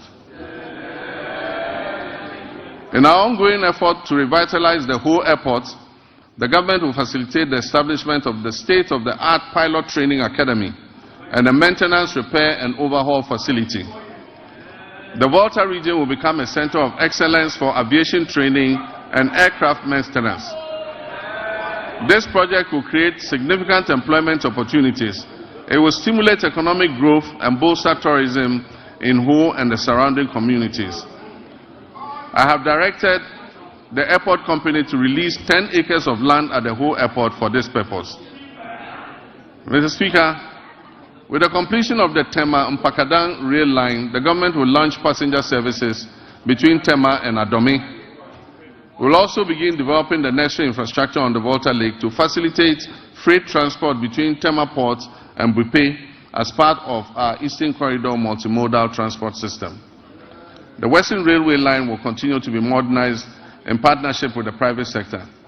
This initiative aims to support the efficient transport of bulk cargo and minerals from the mines in Nsuta, Awaso, and Yinahim to the Takoradi ports, while providing passenger transport along the Western Corridor. Mr. Speaker, the last attempt by the previous administration to re-establish a national airline has failed. We will reopen a transparent process that will receive expressions of interest to invite competent established partners to work with us to establish a national airline. We believe that an efficient national carrier can help reduce fares on routes where external carriers are currently enjoying a monopoly. Mr. Speaker, our communications and digital technology initiatives focus on expanding our national digital infrastructure to stimulate innovation and enhance public service delivery. We are also dedicated to improving access to information and communication technology, promoting the digital economy, ensuring inclusive and equitable growth across all sectors. Nevertheless, the sector faces several significant challenges that hinder our progress, and these include insufficient infrastructure for delivering weather and climate services across all time zones, fragmented and uncoordinated databases, outdated legislation and policies that do not keep pace with a rapidly evolving sector, a lack of adequate technology to effectively detect, prevent, and respond to cybersecurity threats, and a daunting debt burden of almost 2 billion cedis. To revitalize this sector, government is committed to reviewing existing laws and policies to better align them with emerging technologies such as artificial intelligence, big data, Internet of Things, and machine learning. Additionally, we will develop and expedite the enactment of the Kofi Annan Center of Excellence Bill. This legislation will establish the necessary framework for the center to concentrate on research and development, consultancy services, and capacity building. Mr. Speaker, access to safe and reliable water and affordable housing significantly enhances the well-being and quality of life of our people. These elements are integral to our research agenda and fundamental to our vision to build the Ghana that we all want. However, the water sector in Ghana faces considerable challenges, including illegal mining activities that contaminate fresh water sources, rendering them unsafe for drinking and agriculture. This alarming situation highlights the critical need for a decisive and ongoing effort to combat illegal mining to save our environment and our public health. Government will prioritize completing new and ongoing water projects to improve access to safe drinking water. This commitment should be good news for the people in the Keta, Adaklu, Wenchi, Sekendi Takrade, Asankragwa, Sehiyuoso, Dodoaso, Kweman, Damfa, Goso, Dwabeng, Aveime, and Edubamso. We'll also tackle critical water projects in Damango, Tamale, Yendi, Sunyani, Techiman, and Takwa to ensure broader access to potable water nationwide. Mr. Speaker, Ghana has a coastline that stretches approximately 550 kilometers. 2/3 of this coastline is threatened by tidal wave erosion, which impacts nearly 30% of Ghana's population. Rising sea levels have exacerbated vulnerabilities in coastal areas, leading to flooding, habitat loss, and community displacement. Consequently, coastal protection has emerged as a critical national priority. And so, for the communities that are threatened by flood currently, we're going to prioritize building sea defense to be able to protect you. Flooding has become an all too frequent occurrence in many urban centers across the country, resulting in tragic loss of life, livelihood, and property. This scenario underscores the urgent need for sustainable solutions to address these pressing challenges. Many of our drainage systems are inadequate. They are worsened by careless waterway construction and obstruction, and the relentless encroachment on wetlands and floodplains. To tackle these issues, we have to explore alternative sources of funding to support essential drainage works, desilting, flood control, and coastal protection. Mr. Speaker, the quality of life of any nation relies significantly on a well-regulated and efficient housing market that guarantees access to decent homes. Our housing deficit is estimated at over 1.2 million units, and this has been the situation for many decades. High costs associated with land acquisition, construction material, and access to financing have made home ownership unattainable for many, primarily affecting vulnerable populations and contributing to the rise of slums. This government is steadfast in its commitment to complete all ongoing housing initiatives, beginning with the Saglemi Affordable Housing Project. We'll also implement a low-cost social housing project supported by a district housing scheme.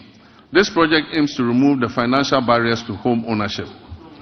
Workers in the formal sector, public or private, who have about 15 to 20 years before retirement, can purchase and own a house in cedis and have the cost deducted monthly from their salaries until the house is fully paid up. Mr. Speaker, illegal mining, commonly known as Galamsey, has inflicted tremendous harm on our forests, leading to significant land degradation and pollution of vital water sources. This reckless activity threatens Ghana's environment and public health. Mr. Speaker, I'm sad to report that presently 44 of the country's 288 forest reserves have been impacted. An area that is alarmingly equivalent to approximately 8,000 football fields has been completely destroyed. Mr. Speaker, the pollution levels in major rivers within the southwestern basin are critically high, with turbidity levels far exceeding possible units. To combat this urgent crisis, we are implementing a proactive approach that includes robust and impartial law enforcement, meaningful stakeholder engagement, and the creation of alternative livelihoods for our citizens involved in Galamsey. We are expanding the Minerals Commission regional offices to strengthen their regulatory oversight. We will establish a framework that categorizes mining activities into small, medium, and large scale, each with its tailored regulations. Mr. Speaker, we will establish a gold board, and we're in the process of doing it. Legislation will come to this House shortly. This gold board will ensure effective governance of the gold industry. At the same time, we wish to take advantage of Ghana's salt production capacity to place it as a central export commodity under the African Continental Free Trade Area. We will also seize opportunities presented by the global shift towards net zero emissions to craft policies related to critical minerals such as lithium. The anticipated development of the integrated aluminium and iron industry will significantly increase the value of Ghana's natural resources. In our commitment to restoring degraded forests, we will launch the Tree for Life restoration policy and the Blue Water Initiative, which will transform mined-out areas into ecological recovery zones. This ambitious afforestation program aims to establish more than 50,000 hectares of new plantations and undertake 5,000 hectares of enrichment planting annually. We'll also implement public sensitization campaigns to foster sustainable forest management practices and uphold the Wildlife Resource Management Act. We're going to involve school children and the general public in tree planting and tree growing. Mr. Speaker, comprehensive reforms will be introduced to enhance transparency and efficiency while ensuring tenure of security in land administration. Climate change remains a pressing concern for Ghana and the global community.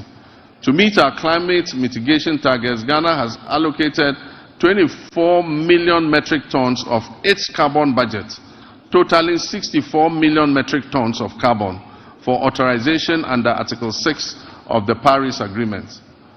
We have successfully authorized 3 projects which are poised to reduce 5.2 million tons of our carbon emissions. In line with our manifesto, we are committed to strengthening institutional and human capacity through necessary adaptation and mitigation measures to bolster resilience in critical sectors such as agriculture, forestry, energy, and water resources.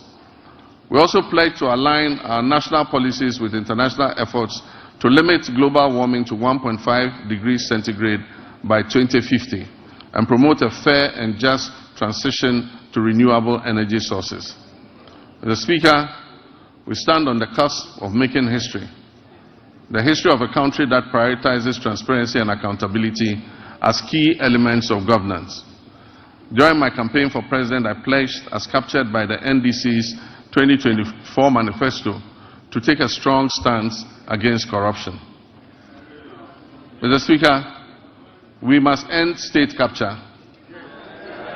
Mr. Speaker, we must end the purchase of state and public assets, such as land and other immovable assets, by members of the political class. Mr. Speaker, I pledge to fight corruption head-on by implementing Operation Recover All the Loot, oral.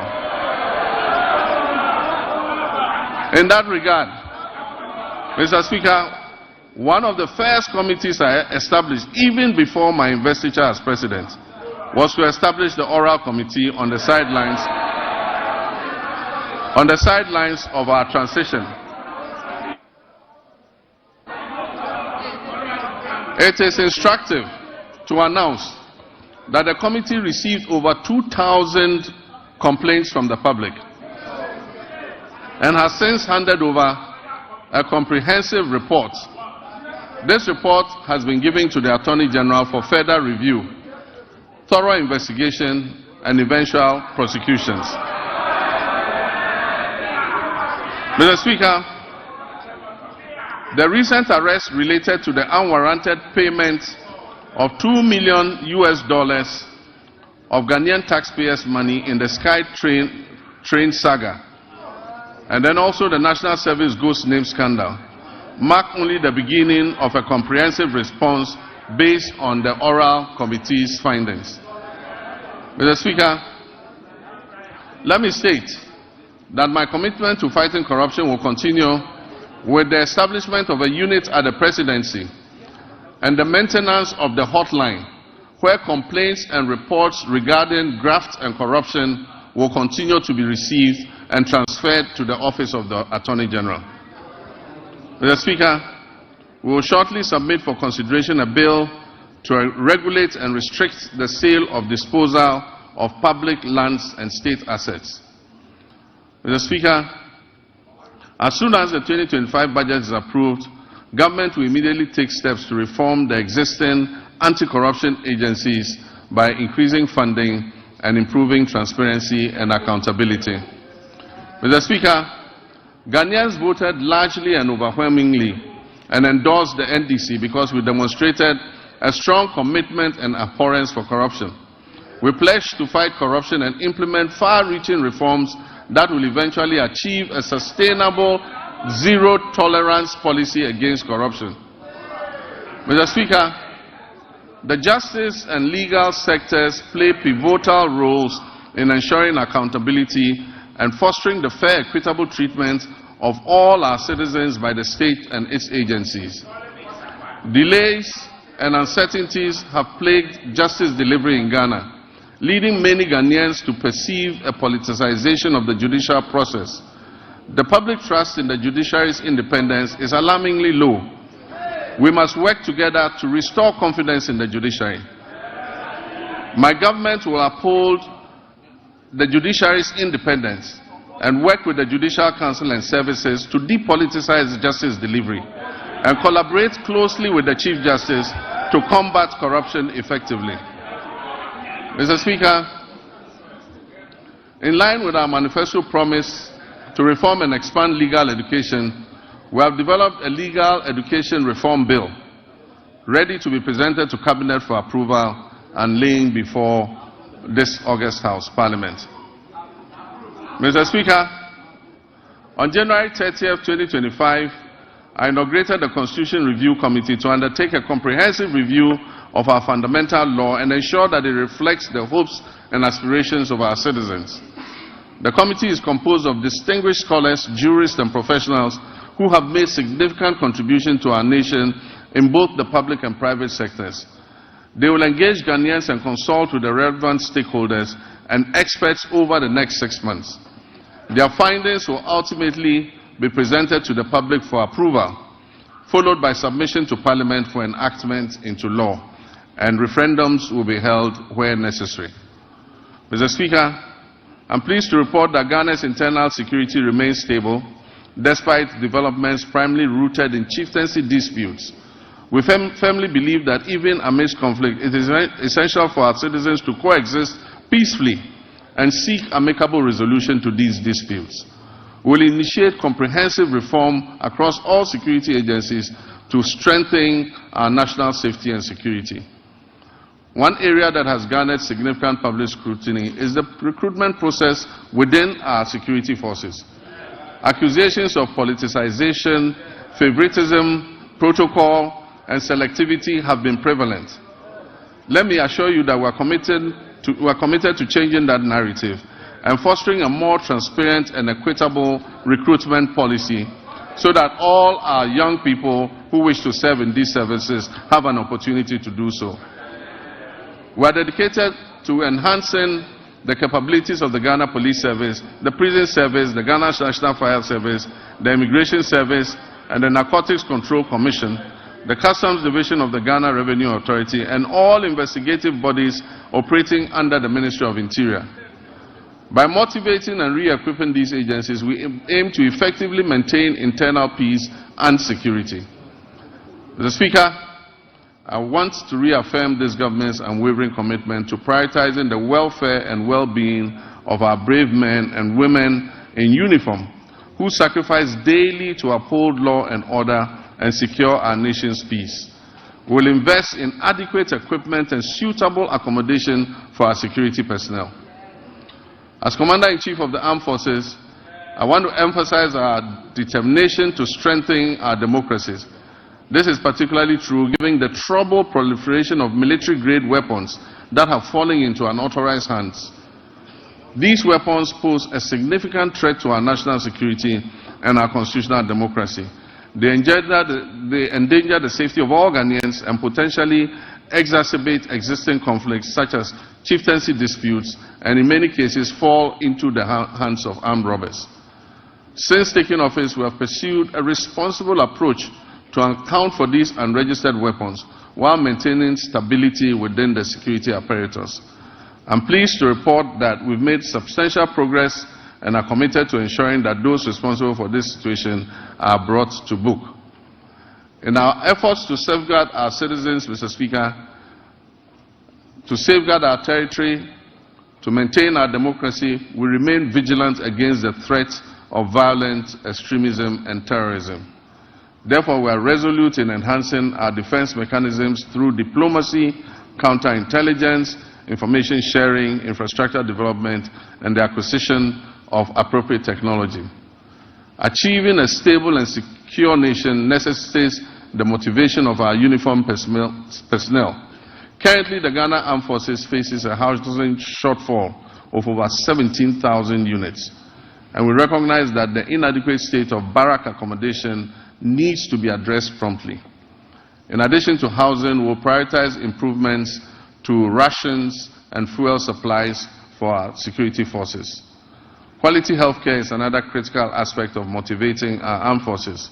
As we work to expand and improve facilities at the 37 Military Hospital, complemented by the recently restored oxygen plants, we remain committed to finishing the delayed Afari Kumasi Military Hospital, which is still a top priority for my government. The goal is to complete and operationalize this facility before the end of this year. Mr. Speaker, like many other state institutions under the previous administration, the Ministry of Defense is burdened with approximately 3.7 billion cedis in debt, a figure that continues to grow as new and undisclosed debts are uncovered. However, the demands of our Army, Navy, and Air Force continue to rise, necessitating the need for modern platforms for effective operations. Despite these financial challenges, I am confident that the Ghana Armed Forces possesses the human resources necessary to revitalize the defense industry's holding corporation, which can support the government's efforts in this regard. DHOC, which was begun under the late President John Evans Atta Mills of blessed memory, during my tenure as chair of the Armed Forces Council, is essential for fueling Ghana's industrialization drive, which is aligned with our 24-hour economy initiative. Although DHOC has expanded, it's yet to be fully optimized to deliver the returns needed for the Ghana Armed Forces and our nation. I've tasked the Minister for Defense with incorporating innovative and significant private sector participation into DHOC's operations to harness its considerable potential for economic growth. Mr. Speaker, Ghana's strong international reputation was reaffirmed by the historic participation of foreign leaders during the swearing-in of the President, myself, and Vice President Nana Jane Opoku-Agyeman on January 7th, 2025. Mr. Speaker, it reflects the confidence our country's stability and democratic progress has engendered in the international community. Ghana remains committed to its Pan-Africanist ideals, non-alignment, democracy, and global cooperation, and the rule of multilateralism, embracing a policy of friends to all and enemies to none. We will continue to cultivate diplomatic ties based on mutual respect and shared values. Mr. Speaker, Ghana is open for business. Our policy on economic diplomacy focuses on export diversification, foreign investment, and job creation. A new blueprint and delivery unit at the Ministry of Foreign Affairs with clear performance indicators will be launched soon to ensure foreign engagements yield tangible benefits for our people. Because of emerging security threats, especially on our borders, Ghana is committed to security initiatives, particularly in the Sahel region. We will maintain a continuous engagement with our Sahelian neighbors and continue to work with them to resolve the difficult situation that they are confronted with. I have appointed a special envoy to help sustain diplomatic relations with our Sahelian neighbors, aiming to achieve their reintegration, if possible, back into our regional bloc. Mr. Speaker, we will expand passport application centers nationwide to reduce processing times to 7 days. We wish that a passport will be delivered within 7 days from the date application is submitted. These comprehensive reports at the passport office is going to align with our vision of a 24-hour economy. The passport office is going to work 24 hours to process passports that have been applied for. Mr. Speaker, as we reset Ghana to serve Ghanaians better, government will also revamp the labor administration institutions in the country. We will promote social dialogue and foster harmonious industrial relations among stakeholders. In the coming months, the National Tripartite Committee, led by the Sector Minister, will organize a national labor conference to discuss pertinent issues affecting labor and employers. The recommendations are expected to influence and shape government's policies and programs in this sector. Mr. Speaker, we will launch the Ghana Labour Export Program, which would allow Ghanaians to go abroad and work with countries that we have signed agreements in specialized areas like engineering, technology, welding, carpentry, masonry, and nursing, teaching, and so many and so forth. The government will maintain strict fiduciary responsibility for the operation of the National Pensions Regulatory Authority and the Social Security and National Insurance Trust. This year, the NPRA will fully automate its internal operations and the pension industry will be regulated. This is critical to safeguarding the growing pension fund assets. As part of measures to increase pension coverage in the informal sector, which currently stands at only 11%, the government will implement an informal sector pension inclusion initiative to increase participation in micro-pension schemes. Decentralization has been at the heart of our government system, yet key players in the process, such as assemblymen and women, often face neglect and inadequate compensation. Mr. Speaker, I did promise to pay modest allowance to our assemblymen and women, and I'm committed to keeping this promise. The Honourable Minister, when he presents the budget to this House, would have a provision for allowances for assembly members. Mr. Speaker, I have just unveiled the state of the nation as I came to meet it. I've also disclosed several measures that I intend to take to address the challenges we have inherited.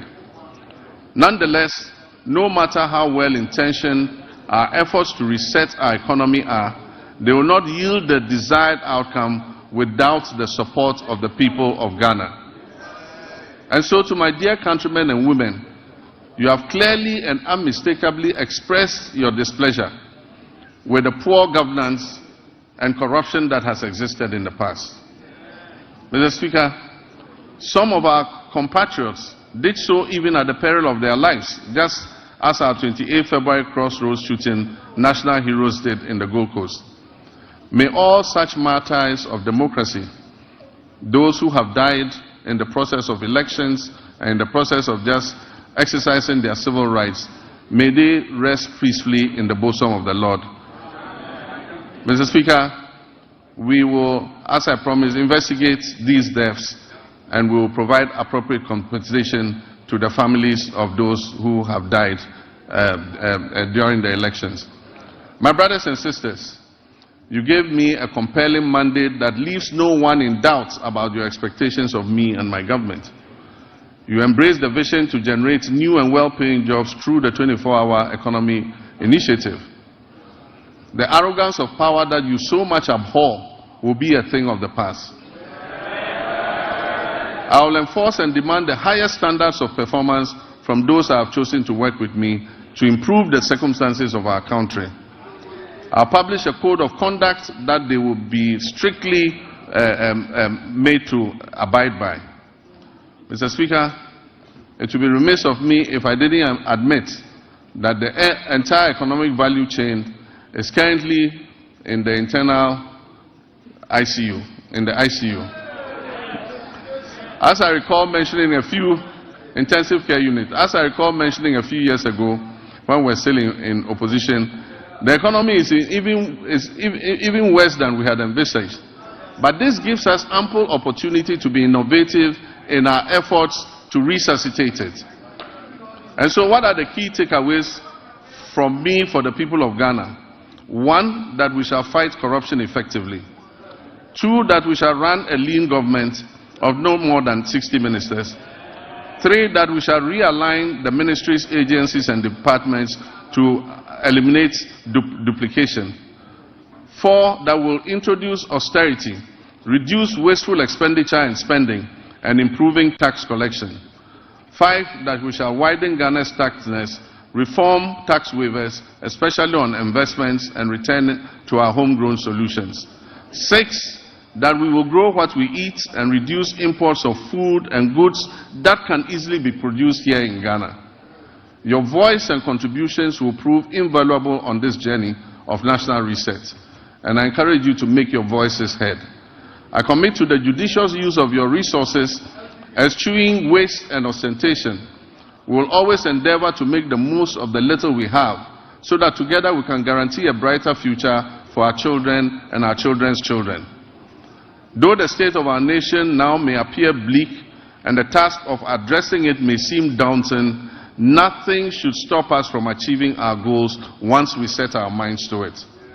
In one collective push, we can resolve to make this great nation bequeathed to us by our forebears and see it come to fruition. Mr. Speaker, Ghana's economic challenges are not insurmountable.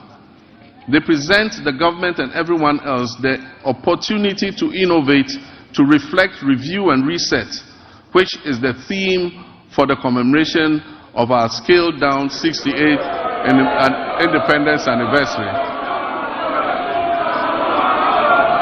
Mr. Speaker, it is said that there is strength in unity.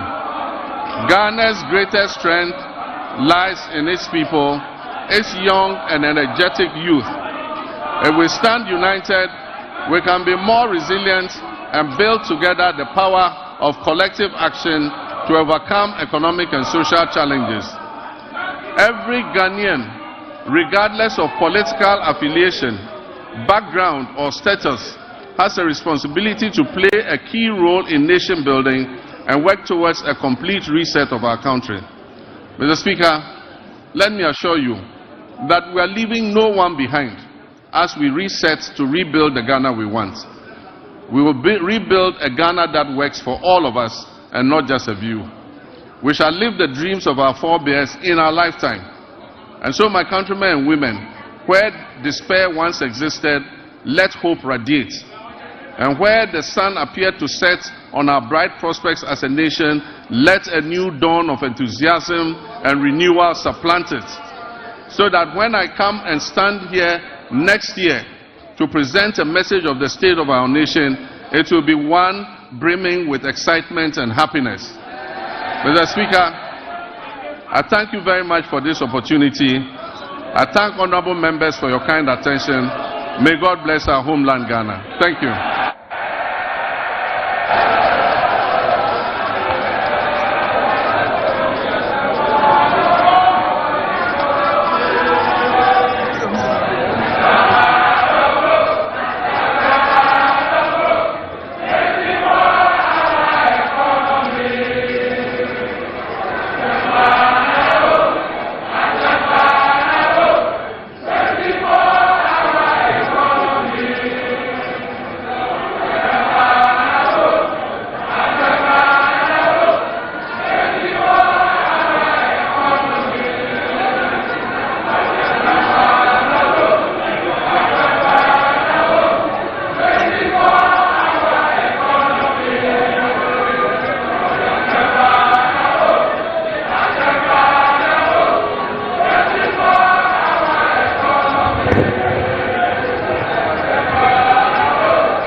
Honorable members, please resume your seat.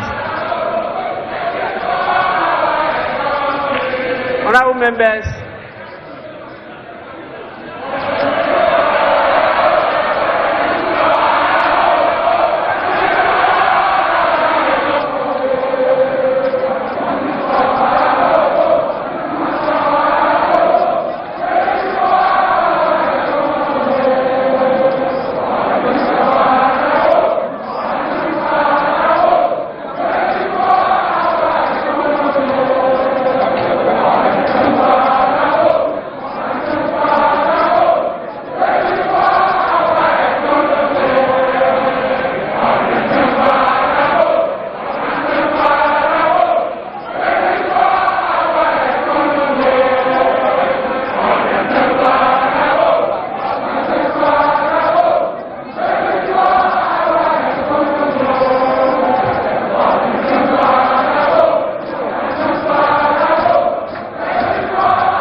members.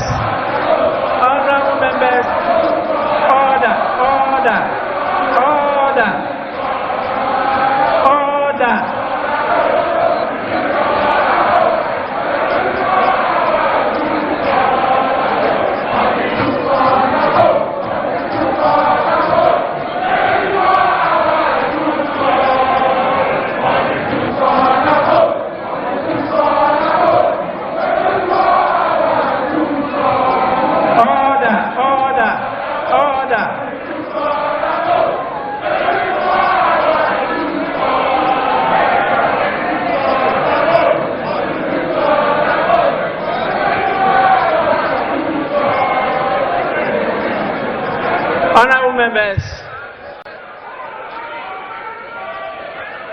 Honorable members, please, honorable members, let me assure you, I have the full support of parents to discipline the students.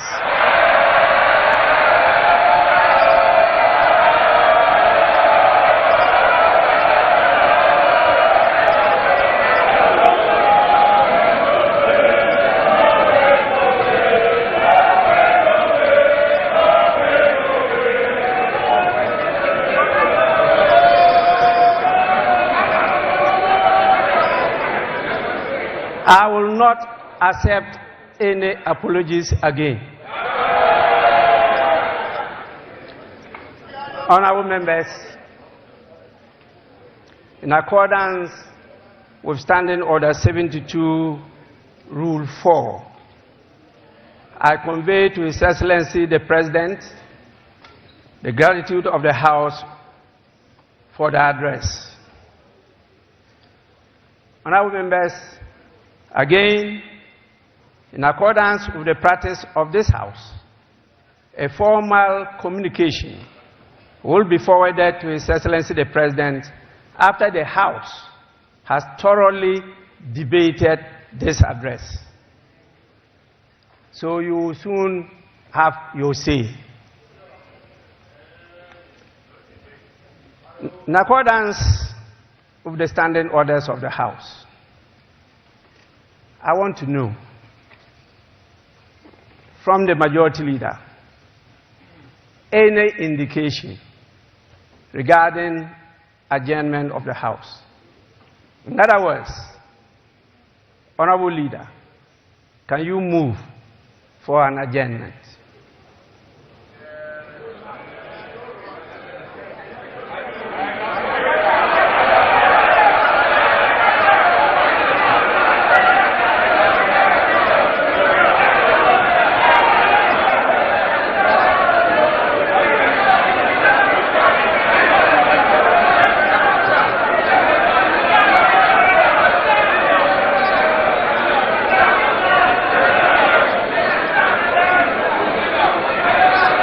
Honorable Majority Leader.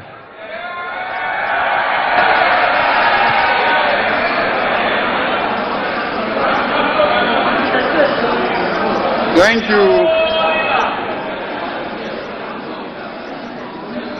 Thank you very much, the Right Honorable Speaker.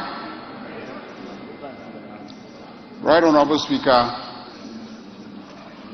we wish to thank His Excellency the President for fulfilling his constitutional obligations under Article 67 and duly presenting to us a message on the state of the nation. So, Speaker, things are clearly bleak.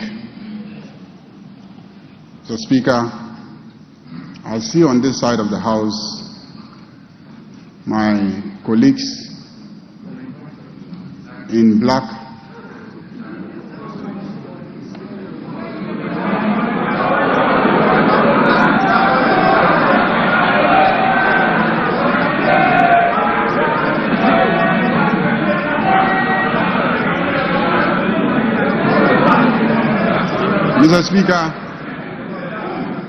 Mr. Speaker, it is obvious that they left this economy in a miserable state. And the attire that they adorn today says it all. But this side is in white because His Excellency the President, we knew very well, was bringing to us a message of hope. Mr. Speaker, our elders have cautioned that you don't leave your crown in the hands of a hyena as a caretaker when you are traveling. Don't be surprised when you come back and the carcasses of all your livestock are gone. Mr. Speaker, what has happened to our economy and our country and the presentation that has been made says it all. It is sad, it is unfortunate. But His Excellency the President has brought us hope. Hope for the youth of this country. Hope for the women. Hope for the Okada drivers. Hope for the private sector. Hope for students. And hope for ordinary Ghanaians who did everything to bring him to office with such an overwhelming number. Mr. Speaker, we have no doubt that everything outlined here gives hope. And this House will support His Excellency to deliver on his commitment. But more importantly, this House will support His Excellency to deliver on the promise of accountability. Those who so damage our economy must be accountable. And we will support him to deliver on the commitment to accountability. Mr. Speaker, on that note, I move that this House be adjourned to tomorrow 10 o'clock in the morning. Thank you very much, Mr. Speaker. Minority Leader.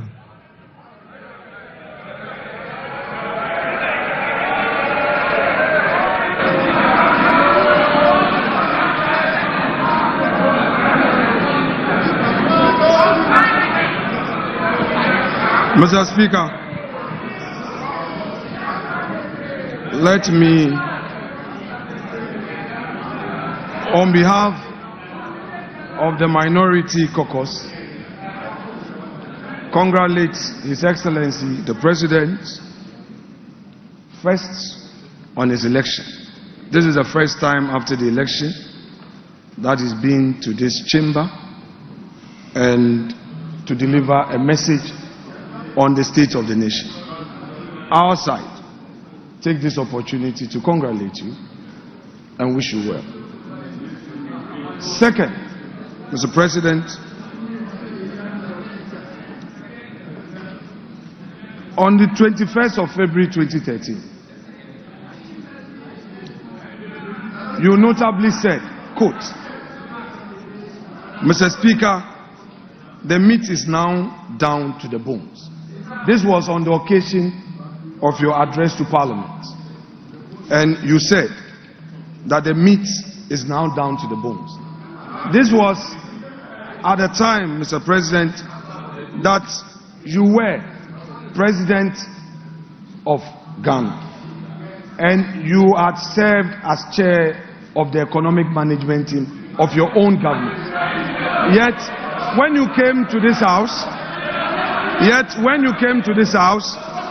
you lamented on the same state of the economy that you had presided and re-echoed the point that we are left with just the bones. Mr. Speaker, the President again says that he has delivered less ministers. But it is clear that his strategy is, if less, more divide. You have appointed few ministers, but more and more and more presidential staffers and more committees.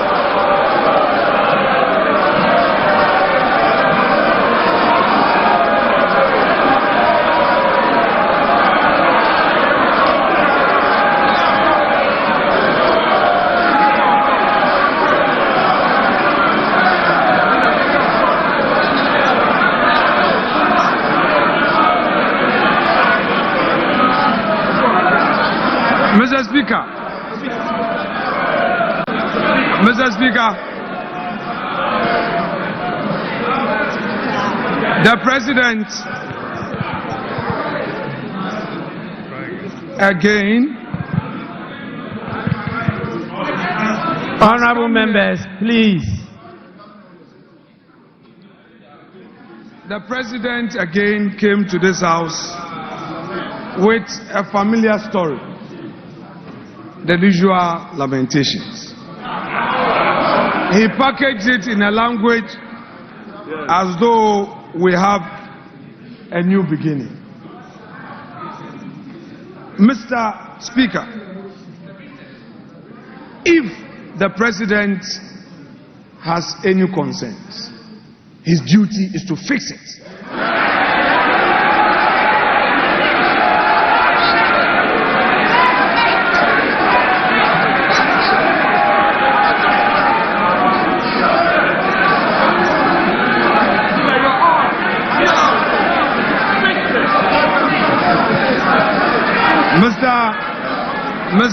Mr. Speaker, His Excellency the President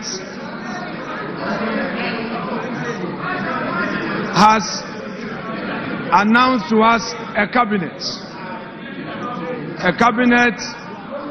of 19 with only 2 women. The daughter of the founder of this NDC, Zaneto Rollins, is missing. Haja Ladi is missing. Helen Intosu is missing. Where are the women in this government? The Vice President. Honorable members, please, order.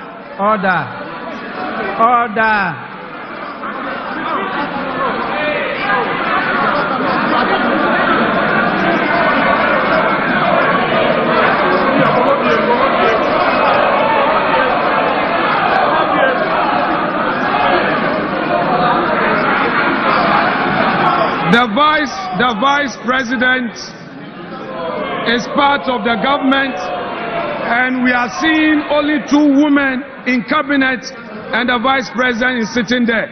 In percentage terms, we have only 10% of women in cabinet. Mr. Speaker,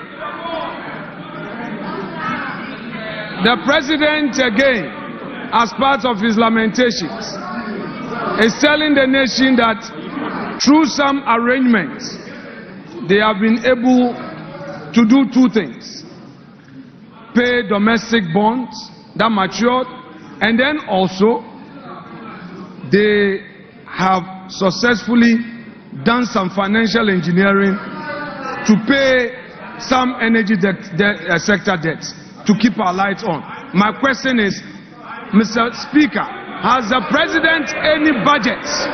This is the budget he inherited, the revenues he inherited that he has used for this purpose. The same government is condemning. Mr. Speaker, he has today told us that we have 2.2 million Ghanaians unemployed. But what he has forgotten, that in his administration, in less than 100 days, all we know is sack them, dismiss her.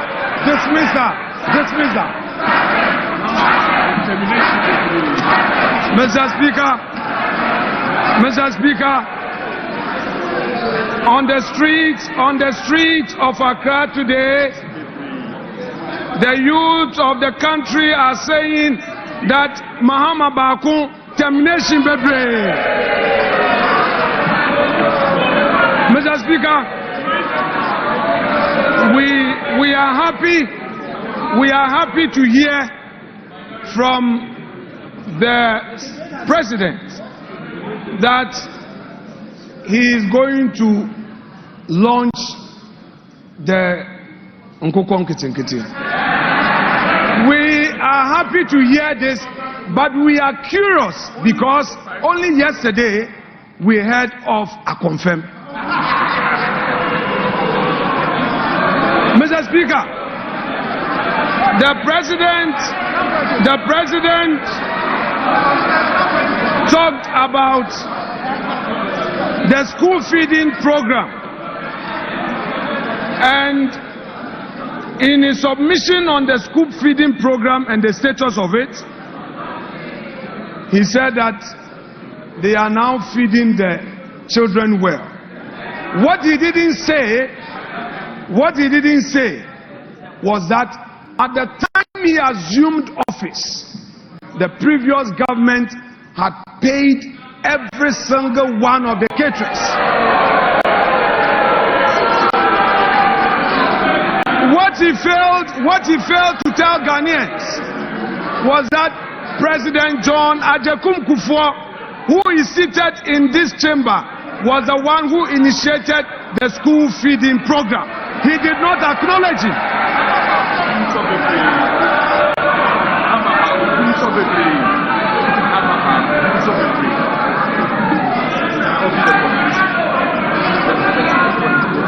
Mr. Speaker,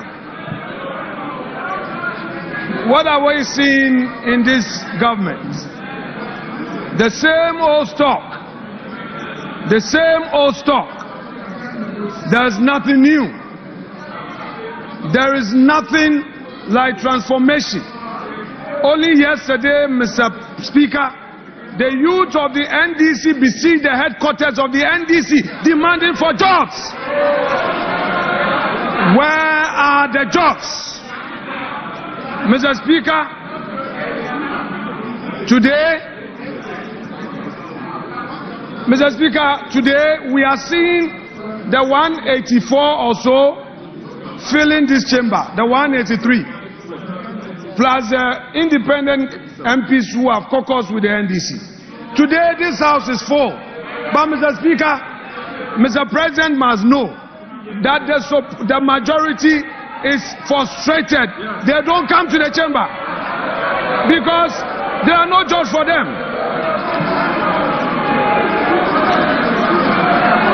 Mr. Speaker,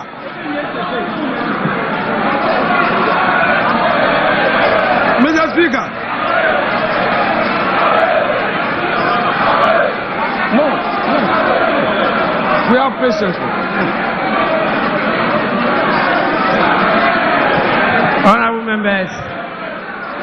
Honorable members, please. Honorable members,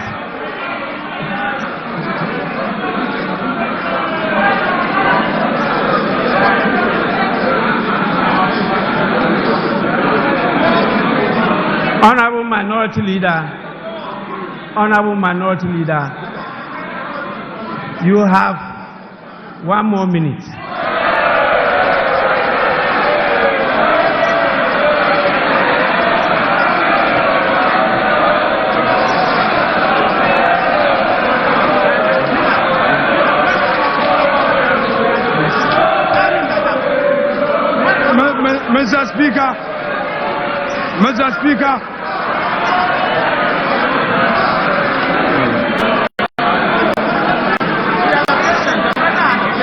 Mr. Speaker, when Akufo-Addo was here on his last SONA, Akufo-Addo had patience for Emmanuel Ama Kofi-Boa to speak.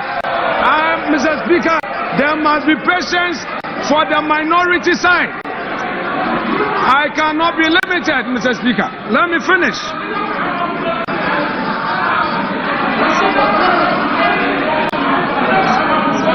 Mr. Speaker,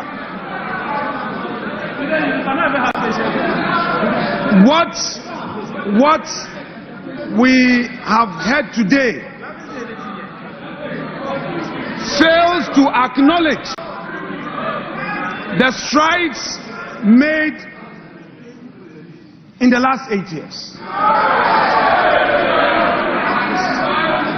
Mr. Speaker, the President failed to acknowledge that he came to meet a peaceful and a stable country. 2, the President failed to tell us that he came to meet a public and civil service that the government, in spite of all challenges, was able to pay consistently. Mr. Speaker, the President failed to tell us that in spite of all the crisis, consistently the Akufo-Addo government was able to increase wages, and the minimum we did was 11% as compared to his 10%. Honorable Minority Leader, Mr. Speaker, to conclude. Your time is Mr. up. Speaker, to conclude. Honorable members, my attention has been drawn to the presence of more distinguished members, and I want to draw your attention to them.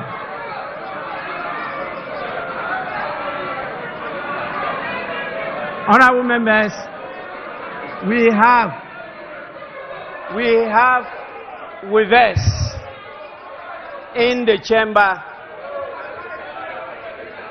Honorable Bernard Mona, the PNC presidential candidate for 2024.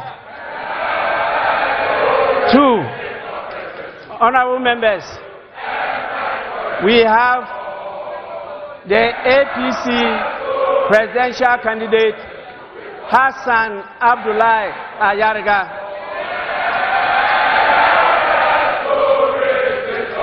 Honorable members, we also have the national chairman of the PNC, Mr. Asaki Samson Awingobit, and we have the PNC vice presidential candidate in the person of Jphn Akofa Doche.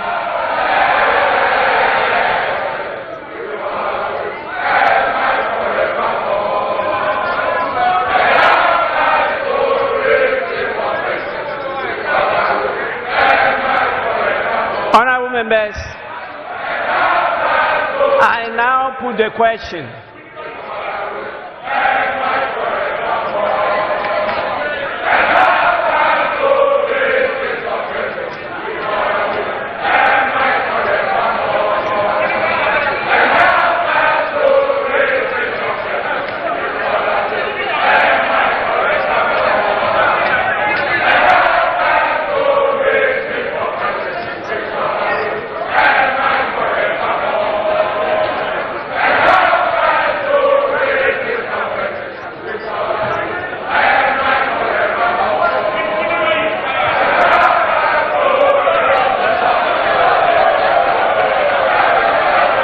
Honorable members, the motion has been moved and seconded.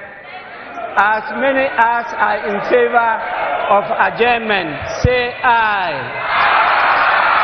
As many as against, say no. I think the ayes have it. Honorable members, the ayes have it. The motion is adopted. The House is accordingly adjourned till Friday, 28 February 2025 at 10 o'clock in the forenoon. The House is adjourned.